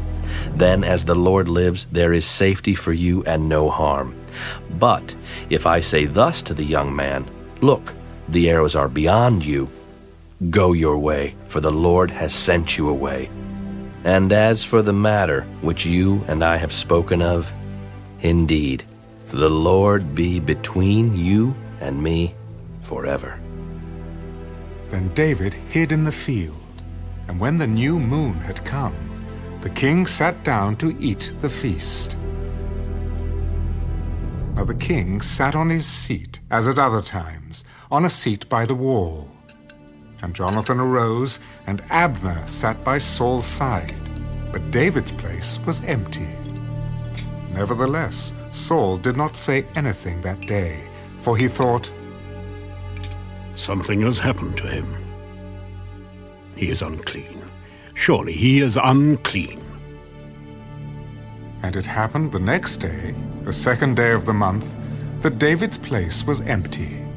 And Saul said to Jonathan his son, Why has the son of Jesse not come to eat, either yesterday or today? David earnestly asked permission of me to go to Bethlehem. And he said, Please let me go, for our family has a sacrifice in the city, and my brother has commanded me to be there. And now, if I have found favor in your eyes, please let me get away and see my brothers. Therefore, he has not come to the king's table." Then Saul's anger was aroused against Jonathan, and he said to him, "You son of a perverse, rebellious woman!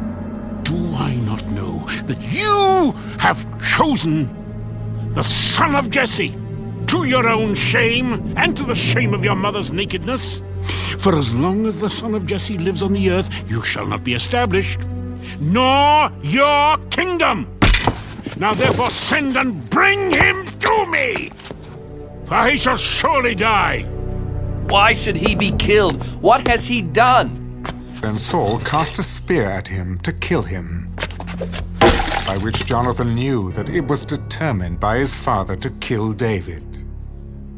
So Jonathan arose from the table in fierce anger, and ate no food the second day of the month, for he was grieved for David, because his father had treated him shamefully. And so it was, in the morning, that Jonathan went out into the field at the time appointed with David, and a little lad was with him. Then he said to his lad, "Now run, find the arrows which I shoot."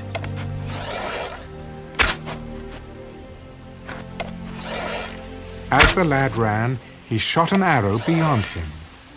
When the lad had come to the place where the arrow was, which Jonathan had shot, Jonathan cried out after the lad and said, "Is not the arrow beyond you? Make haste, hurry, do not delay."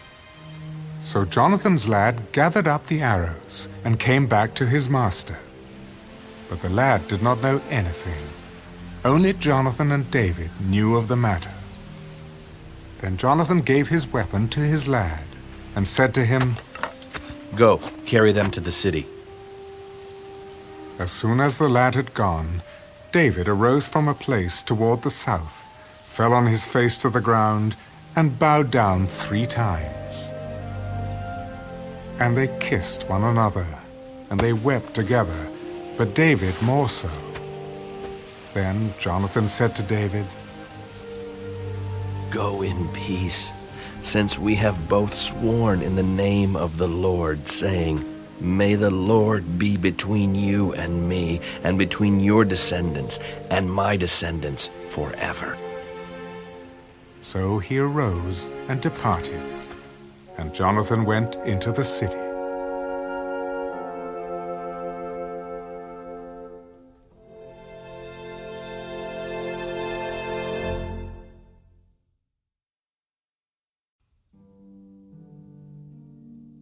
Now David came to Nob, to Ahimelech the priest. And Ahimelech was afraid when he met David, and said to him, "Why are you alone, and no one is with you?" "The king has ordered me on some business, and said to me, 'Do not let anyone know anything about the business on which I send you, or what I have commanded you. And I have directed my young men to such and such a place. Now, therefore, what have you on hand? Give me 5 loaves of bread in my hand, or whatever can be found.'" "There is no common bread on hand, but there is holy bread, if the young men have at least kept themselves from women." "Truly, women have been kept from us about 3 days since I came out, and the vessels of the young men are holy, and the bread is in effect common, even though it was consecrated in the vessel this day." So the priest gave him holy bread, for there was no bread there, but the showbread, which had been taken from before the Lord, in order to put hot bread in its place on the day when it was taken away. Now a certain man of the servants of Saul was there that day, detained before the Lord. And his name was Doeg, an Edomite, the chief of the herdsmen who belonged to Saul. And David said to Ahimelech, "Is there not here on hand a spear or a sword? For I have brought neither my sword nor my weapons with me, because the king's business required haste. The sword of Goliath the Philistine, whom you killed in the valley of Elah. There it is, wrapped in a cloth behind the ephod. If you will take that, take it, for there is no other except that one here. There is none like it. Give it to me. Then David arose and fled that day from before Saul and went to Achish, the king of Gath. And the servants of Achish said to him, Is this not David, the king of the land? Did they not sing of him to one another in dances, saying, Saul has slain his thousands, and David his 10,000s? Now David took these words to heart, and was very much afraid of Achish, the king of Gath. So he changed his behavior before them, pretended madness in their hands, scratched on the doors of the gate, and let his saliva fall down on his beard. Then Achish said to his servants, Look, you see the man is insane. Why have you brought him to me? Have I need of madmen, that you have brought this fellow to play the madman in my presence? Shall this fellow come into my house?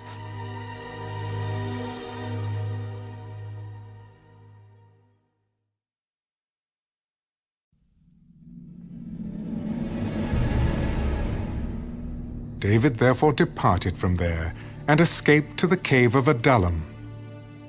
So when his brothers and all his father's house heard it, they went down there to him. And everyone who was in distress, everyone who was in debt, and everyone who was discontented gathered to him. So he became captain over them, and there were about 400 men with him. Then David went from there to Mizpah of Moab, and he said to the king of Moab, Please, let my father and mother come here with you, till I know what God will do for me. So he brought them before the king of Moab, and they dwelt with him all the time that David was in the stronghold. Now the prophet Gad said to David, Do not stay in the stronghold. Depart, and go to the land of Judah. So David departed, and went into the forest of Hereth. When Saul heard that David and the men who were with him had been discovered, now Saul was staying in Gibeah, under a tamarisk tree in Ramah, with his spear in his hand, and all his servants standing about him. Then Saul said to his servants who stood about him, Hear now, you Benjamites. Will the son of Jesse give every one of you fields and vineyards, and make you all captains of thousands and captains of hundreds? All of you have conspired against me, and there is no one who reveals to me that my son has made a covenant with the son of Jesse. And there is not one of you who is sorry for me, or reveals to me that my son has stirred up my servant against me to lie in wait, as it is this day. Then answered Doeg, the Edomite, who was set over the servants of Saul. I saw the son of Jesse going to Nob, to Ahimelech, the son of Ahitub, and he inquired of the Lord for him, gave him provisions, and gave him the sword of Goliath, the Philistine. So the king sent to call Ahimelech the priest, the son of Ahitub, and all his father's house, the priests who were in Nob. And they all came to the king. And Saul said, Hear now, son of Ahitub. Here I am, my lord. Why have you conspired against me, you and the son of Jesse, in that you have given him bread and a sword, and have inquired of God for him, that he should rise against me to lie in wait, as it is this day? And who among all your servants is as faithful as David, who is the king's son-in-law, who goes at your bidding and is honorable in your house? Did I then begin to inquire of God for him? Far be it from me. Let not the king impute anything to his servant or to any in the house of my father. For your servant knew nothing of all this, little or much. You shall surely die, Ahimelech. You and all your father's house. Then the king said to the guards who stood about him, Turn and kill the priests of the Lord, because their hand also is with David, and because they knew when he fled and did not tell it to me. But the servants of the king would not lift their hands to strike the priests of the Lord. And the king said to Doeg, You! Turn and kill the priests!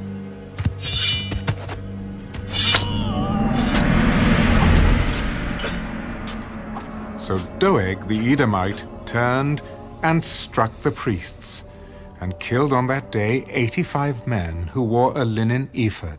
Also Nob, the city of the priests, he struck with the edge of the sword, both men and women, children and nursing infants, oxen and donkeys and sheep, with the edge of the sword. Now one of the sons of Ahimelech, the son of Ahitub, named Abiathar, escaped, and fled after David. And Abiathar told David that Saul had killed the Lord's priests.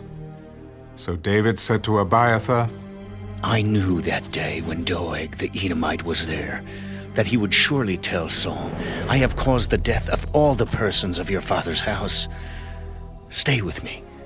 Do not fear. For he who seeks my life seeks your life, but with me you shall be safe.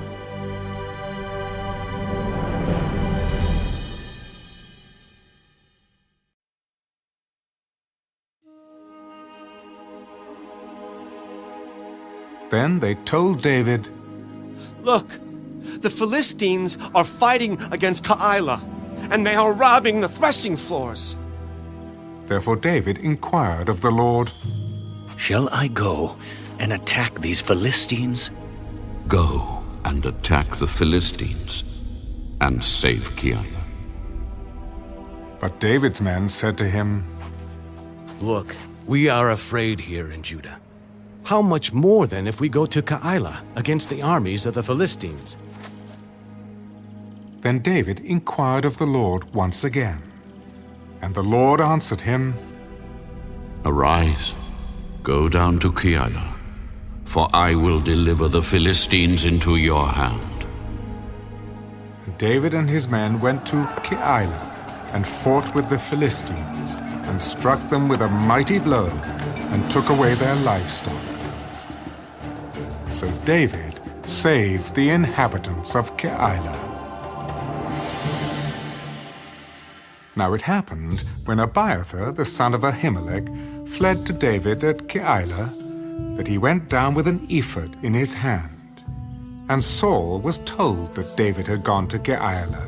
So Saul said, God has delivered him into my hand, for he has shut himself in by entering a town that has gates and bars. Then Saul called all the people together for war, to go down to Keilah to besiege David and his men. When David knew that Saul plotted evil against him, he said to Abiathar the priest, Bring the ephod here. O Lord, God of Israel, your servant has certainly heard that Saul seeks to come to Keilah, to destroy the city for my sake. Will the men of Keilah deliver me into his hand? Will Saul come down, as your servant has heard? O Lord God of Israel, I pray, tell your servant. He will come down. Will the men of Keilah deliver me and my men into the hand of Saul? They will deliver you. So David and his men, about 600, arose and departed from Keilah, and went wherever they could go. Then it was told Saul that David had escaped from Keilah, so he halted the expedition.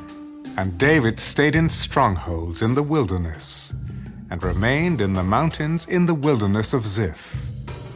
Saul sought him every day, but God did not deliver him into his hand.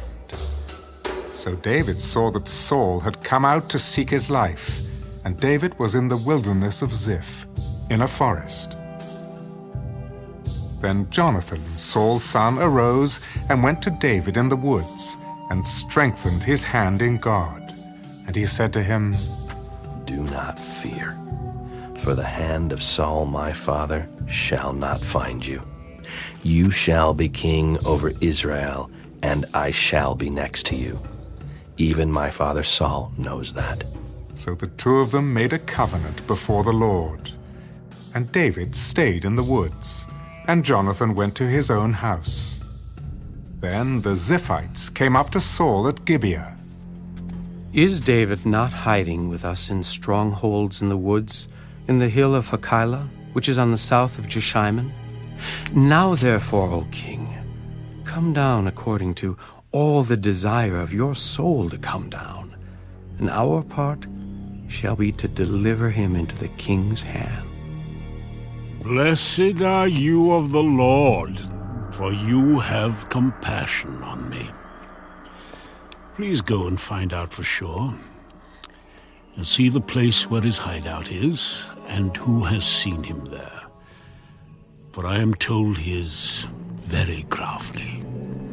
See, therefore, and take knowledge of all the lurking places where he hides, and come back to me with certainty, and I will go with you. And it shall be, if he is in the land, that I will search for him throughout all the clans of Judah. So they arose and went to Ziph before Saul. But David and his men were in the wilderness of Maon, in the plain on the south of Jeshimon. When Saul and his men went to seek him, they told David. Therefore he went down to the rock, and stayed in the wilderness of Maon. And when Saul heard that, he pursued David in the wilderness of Maon. Then Saul went on one side of the mountain, and David and his men on the other side of the mountain. So David made haste to get away from Saul, for Saul and his men were encircling David and his men to take them.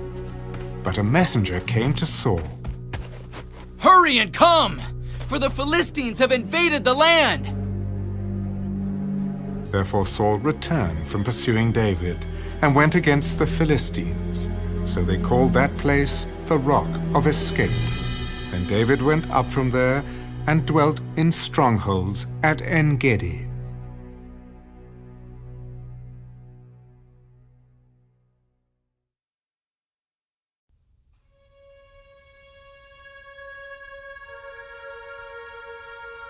Now it happened, when Saul had returned from following the Philistines, that it was told him, Take note, David is in the wilderness of En-Gedi.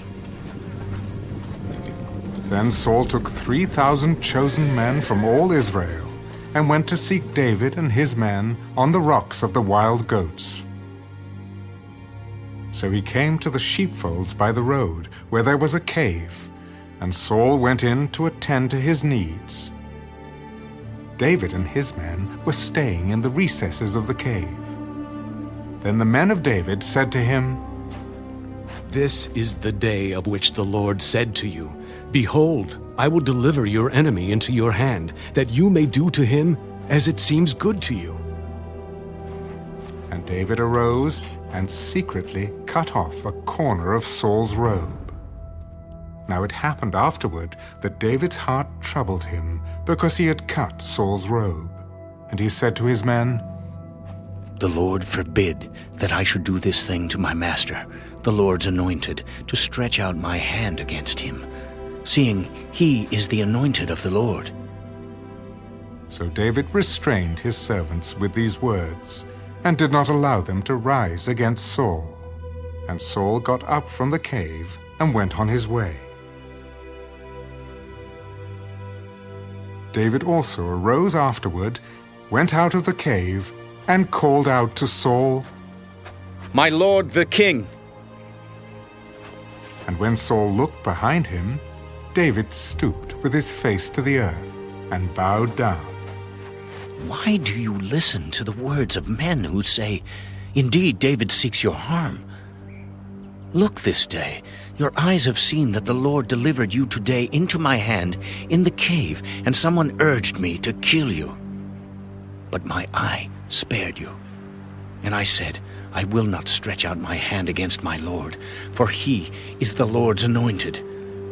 Moreover, my father, see, yes, see the corner of your robe in my hand.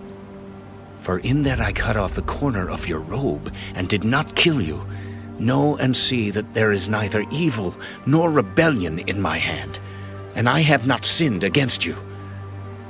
Yet you hunt my life to take it. Let the Lord judge between you and me, and let the Lord avenge me on you. But my hand shall not be against you. As the proverb of the ancients says, wickedness proceeds from the wicked, but my hand shall not be against you. After whom has the king of Israel come out? Whom do you pursue? A dead dog? A flea? Therefore, let the Lord be judge, and judge between you and me, and see and plead my case, and deliver me out of your hand.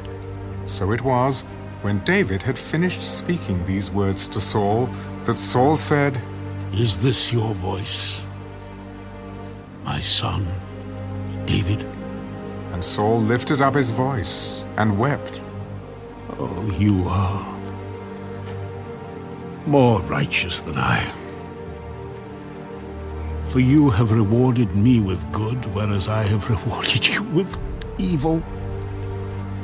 And you have shown this day how you have dealt well with me. For when the Lord delivered me into your hand, you did not kill me. For if a man finds his enemy, will he let him get away safely? Therefore may the Lord reward you with good for what you have done to me this day. And now I know indeed that you shall surely be king, and that the kingdom of Israel shall be established in your hand. Therefore swear now to me, by the Lord, that you will not cut off my descendants after me, and that you will not destroy my name from my father's house. So David swore to Saul, and Saul went home. But David and his men went up to the stronghold.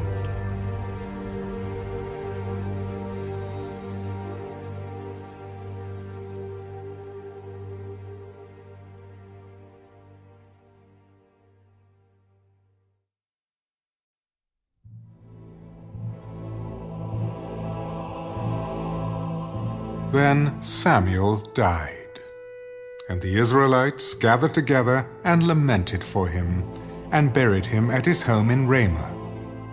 And David arose and went down to the wilderness of Paran. Now there was a man in Maon whose business was in Carmel, and the man was very rich. He had 3,000 sheep and 1,000 goats, and he was shearing his sheep in Carmel. The name of the man was Nabal, and the name of his wife Abigail. And she was a woman of good understanding and beautiful appearance. But the man was harsh and evil in his doings. He was of the house of Caleb. When David heard in the wilderness that Nabal was shearing his sheep, David sent 10 young men. And David said to the young men, Go up to Carmel, go to Nabal, and greet him in my name. And thus you shall say to him who lives in prosperity, Peace be to you, peace to your house, and peace to all you have. Now I have heard that you have shearers. Your shepherds were with us, and we did not hurt them, nor was there anything missing from them all the while they were in Carmel. Ask your young men, and they will tell you. Therefore let my young men find favor in your eyes, for we come on a feast day. Please give whatever comes to your hand, to your servants, and to your son David. So when David's young men came, they spoke to Nabal according to all these words in the name of David, and waited. Then Nabal answered David's servants, Who is David, and who is the son of Jesse? There are many servants nowadays who break away, each one from his master. Shall I then take my bread and my water and my meat that I have killed for my shearers and give it to men when I do not know where they are from? So David's young men turned on their heels and went back, and they came and told him all these words. Then David said to his men, "Every man gird on his sword." So every man girded on his sword, and David also girded on his sword. And about 400 men went with David, and 200 stayed with the supplies. Now one of the young men told Abigail, Nabal's wife, "Look, David sent messengers from the wilderness to greet our master, and he reviled them. But the men were very good to us, and we were not hurt, nor did we miss anything as long as we accompanied them when we were in the fields. They were a wall to us, both by night and day, all the time we were with them keeping the sheep. Now, therefore, know and consider what you will do. For harm is determined against our master and against all his household, for he is such a scoundrel that one cannot speak to him." Then Abigail made haste and took 200 loaves of bread, 2 skins of wine, 5 sheep already dressed, 5 seahs of roasted grain, 100 clusters of raisins, and 200 cakes of figs, and loaded them on donkeys. And she said to her servants, "Go on before me. See, I am coming after you." But she did not tell her husband, Nabal. So it was, as she rode on the donkey, that she went down under cover of the hill. And there were David and his men coming down toward her, and she met them. Now David had said, "Surely in vain I have protected all that this fellow has in the wilderness, so that nothing was missed of all that belongs to him. And he has repaid me evil for good. May God do so, and more also, to the enemies of David, if I leave one male of all who belong to him by morning light." Now when Abigail saw David, she dismounted quickly from the donkey, fell on her face before David, and bowed down to the ground. So she fell at his feet and said, "On me, my lord, on me let this iniquity be. And please, let your maidservant speak in your ears, and hear the words of your maidservant. Please, let not my lord regard this scoundrel Nabal. For as his name is, so is he. Nabal is his name, and folly is with him. But I, your maidservant, did not see the young men of my lord whom you sent. Now therefore, my lord, as the Lord lives and as your soul lives, since the Lord has held you back from coming to bloodshed and from avenging yourself with your own hand, now then, let your enemies and those who seek harm for my lord be as Nabal. And now this present which your maidservant has brought to my lord, let it be given to the young men who follow my lord. Please forgive the trespass of your maidservant, for the Lord will certainly make for my lord an enduring house, because my lord fights the battles of the Lord, and evil is not found in you throughout your days. Yet a man has risen to pursue you and seek your life. But the life of my lord shall be bound in the bundle of the living with the Lord your God, and the lives of your enemies he shall sling out as from the pocket of a sling. And it shall come to pass, when the Lord has done for my lord according to all the good that he has spoken concerning you, and has appointed you ruler over Israel, that this will be no grief to you, nor offense of heart to my lord, either that you have shed blood without cause, or that my lord has avenged himself. But when the Lord has dealt well with my lord, then remember your maidservant." Blessed is the Lord God of Israel, who sent you this day to meet me. And blessed is your advice, and blessed are you, because you have kept me this day from coming to bloodshed, and from avenging myself with my own hand. For indeed, as the Lord God of Israel lives, who has kept me back from hurting you, unless you had hurried and come to meet me, surely by morning light no males would have been left to Nabal. So David received from her hand what she had brought him, and said to her, Go up in peace to your house. See, I have heeded your voice and respected your person. Now Abigail went to Nabal, and there he was, holding a feast in his house, like the feast of a king. And Nabal's heart was merry within him, for he was very drunk. Therefore she told him nothing, little or much, until morning light. So it was in the morning, when the wine had gone from Nabal, and his wife had told him these things, that his heart died within him, and he became like a stone. Then it happened, after about 10 days, that the Lord struck Nabal, and he died. So when David heard that Nabal was dead, he said, Blessed be the Lord, who has pleaded the cause of my reproach from the hand of Nabal, and has kept his servant from evil. For the Lord has returned the wickedness of Nabal on his own head. And David sent and proposed to Abigail to take her as his wife. When the servants of David had come to Abigail at Carmel, they spoke to her. David sent us to you, to ask you to become his wife. Then she arose, bowed her face to the earth. Here is your maidservant, a servant to wash the feet of the servants of my Lord. So Abigail rose in haste and rode on a donkey, attended by 5 of her maidens. And she followed the messengers of David and became his wife. David also took Ahinoam of Jezreel, and so both of them were his wives. But Saul had given Michal, his daughter, David's wife, to Paltai, the son of Laish, who was from Galim.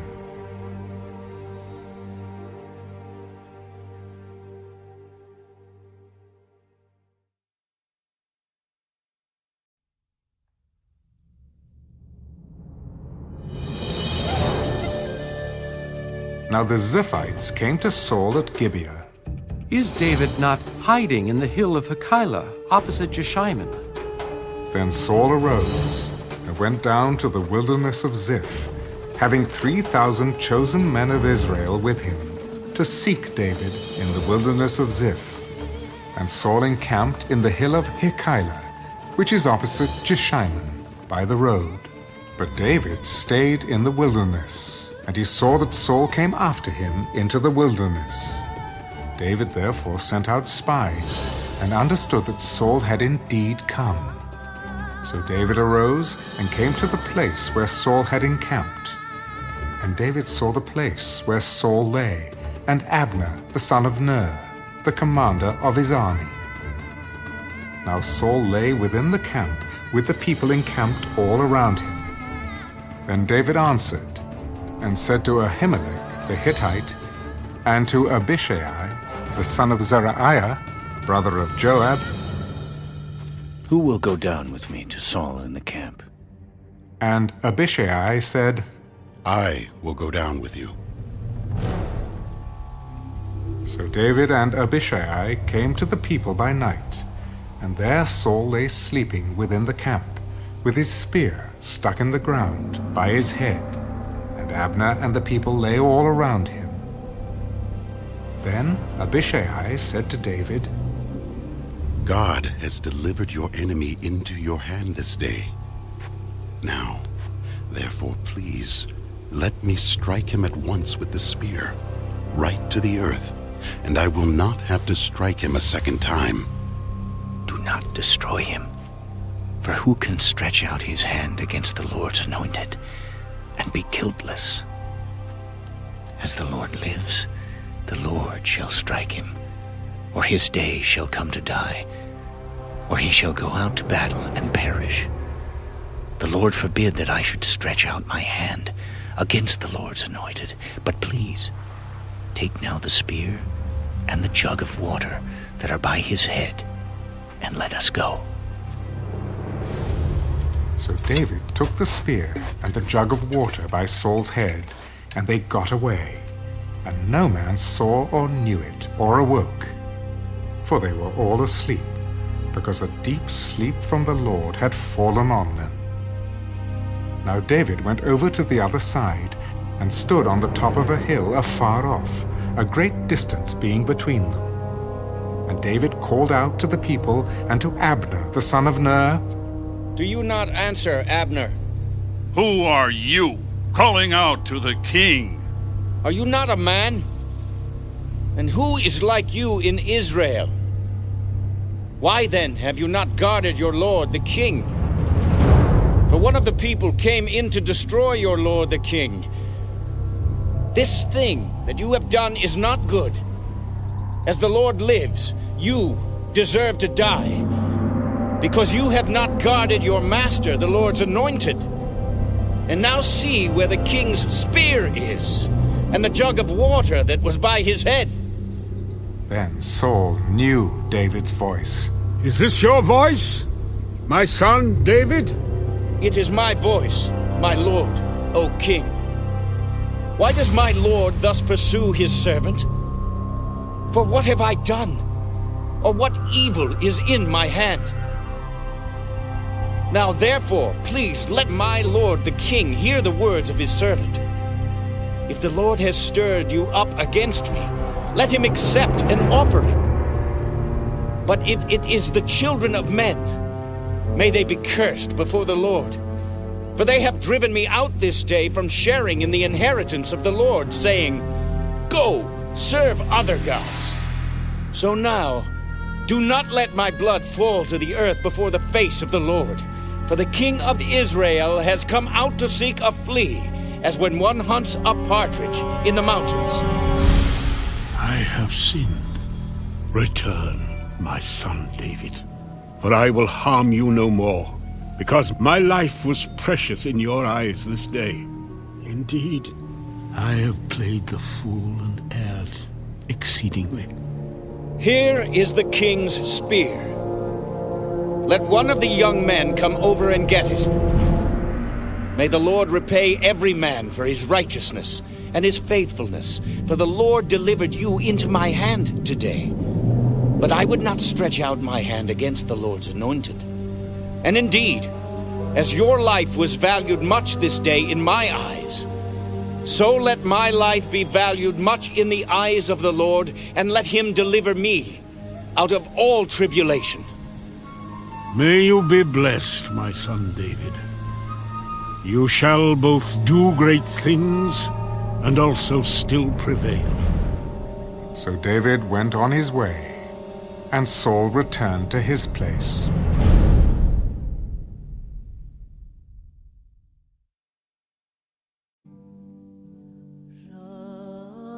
And David said in his heart, "Now I shall perish someday by the hand of Saul. There is nothing better for me than that I should speedily escape to the land of the Philistines, and Saul will despair of me to seek me any more in any part of Israel. So I shall escape out of his hand." Then David arose and went over with the 600 men who were with him to Achish, the son of Maach, king of Gath. So David dwelt with Achish at Gath, he and his men, each man with his household, and David with his 2 wives, Ahinoam the Jezreelitess, and Abigail the Carmelitess, Nabal's widow. And it was told Saul that David had fled to Gath, so he sought him no more.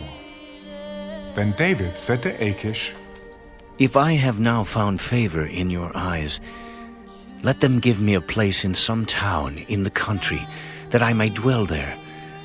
For why should your servant dwell in the royal city with you?" So Achish gave him Ziklag that day. Therefore Ziklag has belonged to the kings of Judah to this day. Now the time that David dwelt in the country of the Philistines was 1 full year and 4 months. And David and his men went up and raided the Geshurites, the Girzites, and the Amalekites. For those nations were the inhabitants of the land from of old, as you go to Shur, even as far as the land of Egypt. Whenever David attacked the land, he left neither man nor woman alive, but took away the sheep, the oxen, the donkeys, the camels, and the apparel, and returned and came to Achish. Then Achish would say, "Where have you made a raid today?" And David would say, "Against the southern area of Judah, or against the southern area of the Jerahmeelites, or against the southern area of the Kenites." David would save neither man nor woman alive, to bring news to Gath, saying, "Lest they should inform on us, saying, 'Thus David did.'"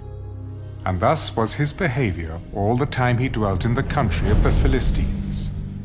So Achish believed David. He has made his people Israel utterly abhor him. Therefore he will be my servant forever.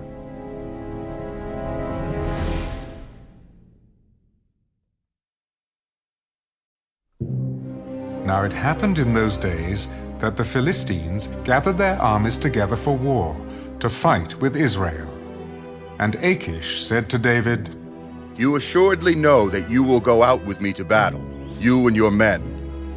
"Surely you know what your servant can do." "Therefore, I will make you one of my chief guardians, forever." Now Samuel had died, and all Israel had lamented for him, and buried him in Ramah, in his own city.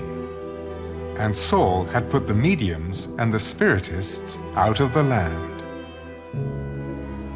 Then the Philistines gathered together and came and encamped at Shunem. So Saul gathered all Israel together, and they encamped at Gilboa. When Saul saw the army of the Philistines, he was afraid, and his heart trembled greatly. And when Saul inquired of the Lord did not answer him, either by dreams, or by Urim, or by the prophets. Then Saul said to his servants, "Find me a woman who is a medium, that I may go to her and inquire of her." In fact, there is a woman who is a medium at Endor. So Saul disguised himself, and put on other clothes. And he went, and 2 men with him, and they came to the woman by night. "Please conduct a seance for me, and bring up for me the one I shall name to you." Look, you know what Saul has done, how he has cut off the mediums and the spiritists from the land. Why then do you lay a snare for my life to cause me to die? And Saul swore to her by the Lord, "As the Lord lives, no punishment shall come upon you for this thing." Whom shall I bring up for you? "Bring up Samuel." When the woman saw Samuel, she cried out with a loud voice, Why have you deceived me? For you are Saul. "Do not be afraid. What did you see?" I saw a spirit ascending out of the earth. "What is his form?" "An old man is coming up, and he is covered with a mantle." And Saul perceived that it was Samuel, and he stooped with his face to the ground, and bowed down. Now Samuel said to Saul, "Why have you disturbed me by bringing me up?" "I am deeply distressed. For the Philistines make war against me, and God has departed from me, and does not answer me anymore, neither by prophets nor by dreams. Therefore I have called you, that you may reveal to me what I should do. So, why do you ask me, seeing the Lord has departed from you and has become your enemy? And the Lord has done for himself as he spoke by me. For the Lord has torn the kingdom out of your hand and given it to your neighbor, David. Because you did not obey the voice of the Lord, nor execute his fierce wrath upon Amalek. Therefore, the Lord has done this thing to you this day. Moreover, the Lord will also deliver Israel with you into the hand of the Philistines. And tomorrow, you and your sons will be with me. The Lord will also deliver the army of Israel into the hand of the Philistines. Immediately Saul fell full length on the ground and was dreadfully afraid because of the words of Samuel. And there was no strength in him, for he had eaten no food all day or all night. And the woman came to Saul and saw that he was severely troubled. Look, your maidservant has obeyed your voice, and I have put my life in my hands and heeded the words which you spoke to me. Now, therefore, please, heed also the voice of your maidservant, and let me set a piece of bread before you, and eat, that you may have strength when you go on your way. But he refused. I will not eat. So his servants, together with the woman, urged him, and he heeded their voice. Then he arose from the ground and sat on the bed. Now the woman had a fatted calf in the house, and she hastened to kill it. And she took flour and kneaded it, and baked unleavened bread from it. So she brought it before Saul and his servants, and they ate. Then they rose and went away that night.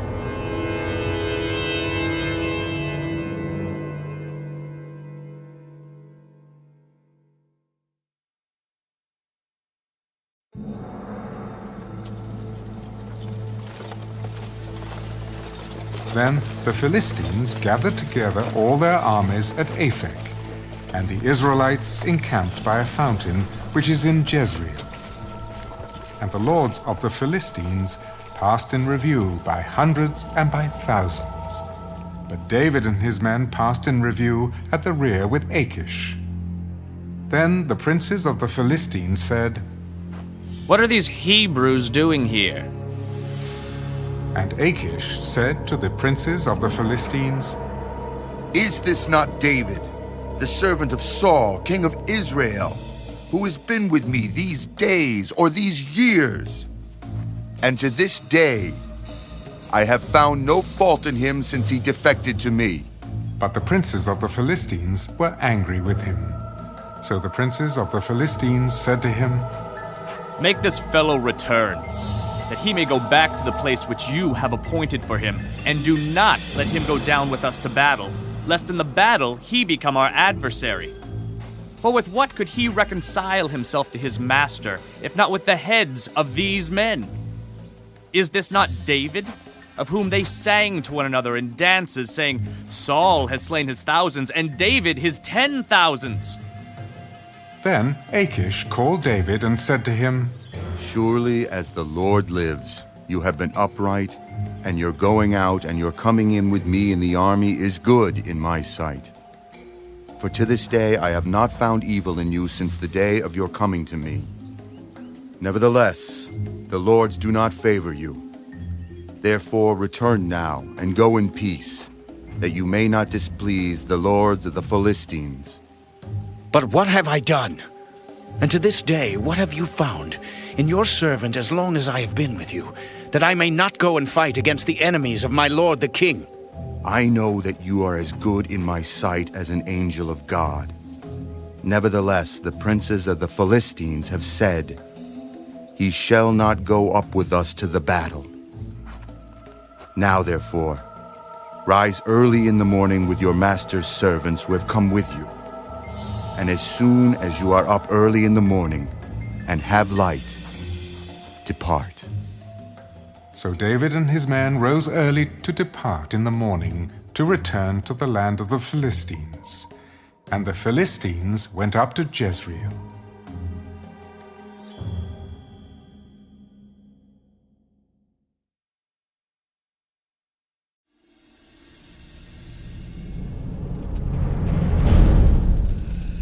Now it happened, when David and his men came to Ziklag on the third day, that the Amalekites had invaded the south and Ziklag, attacked Ziklag, and burned it with fire, and had taken captive the women and those who were there, from small to great. They did not kill anyone, but carried them away and went their way. So David and his men came to the city, and there it was, burned with fire, and their wives, their sons, and their daughters had been taken captive. Then David and the people who were with him lifted up their voices and wept, until they had no more power to weep. And David's two wives, Ahinoam the Jezreelitess, and Abigail the widow of Nabal the Carmelite, had been taken captive. Now David was greatly distressed, for the people spoke of stoning him, because the soul of all the people was grieved, every man for his sons and his daughters. But David strengthened himself in the Lord his God. Then David said to Abiathar the priest, Ahimelech's son, "Please, bring the ephod here to me." And Abiathar brought the ephod to David. So David inquired of the Lord, "Shall I pursue this troop? Shall I overtake them?" Pursue, for you shall surely overtake them, and without fail recover all. So David went, he and the 600 men who were with him, and came to the brook Besor, where those stayed who were left behind. But David pursued, he and 400 men, for 200 stayed behind, who were so weary that they could not cross the brook Besor. Then they found an Egyptian in the field, and brought him to David. And they gave him bread, and he ate, and they let him drink water. And they gave him a piece of a cake of figs, and 2 clusters of raisins. So when he had eaten, his strength came back to him, for he had eaten no bread, nor drunk water for 3 days and 3 nights. Then David said to him, "To whom do you belong, and where are you from?" "I am a young man from Egypt, servant of an Amalekite, and my master left me behind because 3 days ago I fell sick. We made an invasion of the southern area of the Kerethites in the territory which belongs to Judah, and of the southern area of Caleb, and we burned Ziklag with fire." "Can you take me down to this troop?" "Swear to me by God that you will neither kill me nor deliver me into the hands of my master, and I will take you down to this troop."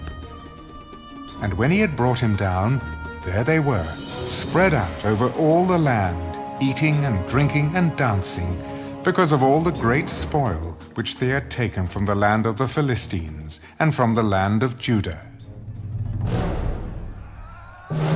Then David attacked them from twilight until the evening of the next day. Not a man of them escaped, except 400 young men who rode on camels and fled. So David recovered all that the Amalekites had carried away. And David rescued his 2 wives. and nothing of theirs was lacking, either small or great, sons or daughters, spoil, or anything which they had taken from them. David recovered all. Then David took all the flocks and herds they had driven before those other livestock, and said, "This is David's spoil." Now David came to the 200 men who had been so weary that they could not follow David, whom they also had made to stay at the brook Besor. So they went out to meet David, and to meet the people who were with him. And when David came near the people, he greeted them. Then all the wicked and worthless men of those who went with David answered and said, "Because they did not go with us, we will not give them any of the spoil that we have recovered, except for every man's wife and children, that they may lead them away and depart." My brethren, you shall not do so with what the Lord has given us, who has preserved us, and delivered into our hand the troop that came against us. For who will heed you in this matter? But as his part is who goes down to the battle, so shall his part be who stays by the supplies. They shall share alike. So it was from that day forward. He made it a statute and an ordinance for Israel to this day. Now when David came to Ziklag, he sent some of the spoil to the elders of Judah, to his friends, saying, "Here is a present for you, from the spoil of the enemies of the Lord." To those who were in Bethel, those who were in Ramoth of the south, those who were in Jeter, those who were in Aroer, those who were in Siphmath, those who were in Eshtemoa, those who were in Rachel, those who were in the cities of the Jerahmeelites, those who were in the cities of the Kenites, those who were in Hormah, those who were in Korashan, those who were in Athak, those who were in Hebron, and to all the places where David himself and his men were accustomed to rove.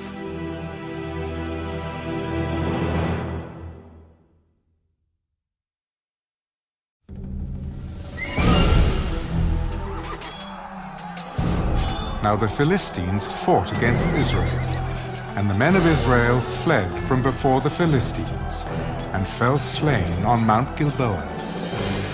Then the Philistines followed hard after Saul and his sons, and the Philistines killed Jonathan, Abinadab, and Malchishua, Saul's sons. The battle became fierce against Saul. The archers hit him, and he was severely wounded by the archers. Then Saul said to his armor-bearer, "Draw your sword and thrust me through with it, lest these uncircumcised men come and thrust me through and abuse me." But his armor-bearer would not, for he was greatly afraid. Therefore Saul took a sword and fell on it. And when his armor-bearer saw that Saul was dead, he also fell on his sword and died with him. So Saul, his 3 sons, his armor-bearer, and all his men died together that same day. And when the men of Israel, who were on the other side of the valley, and those who were on the other side of the Jordan, saw that the men of Israel had fled, and that Saul and his sons were dead, they forsook the cities and fled. And the Philistines came and dwelt in them. So it happened the next day, when the Philistines came to strip the slain, that they found Saul and his 3 sons fallen on Mount Gilboa. And they cut off his head, and stripped off his armor, and sent word throughout the land of the Philistines to proclaim it in the temple of their idols and among the people. Then they put his armor in the temple of the Ashtoreths, and they fastened his body to the wall of Beth-shan. Now when the inhabitants of Jabesh-Gilead heard what the Philistines had done to Saul, all the valiant men arose and traveled all night, and took the body of Saul and the bodies of his sons from the wall of Bethshan, and they came to Jabesh, and burned them there. Then they took their bones, and buried them under the tamarisk tree at Jabesh, and fasted 7 days.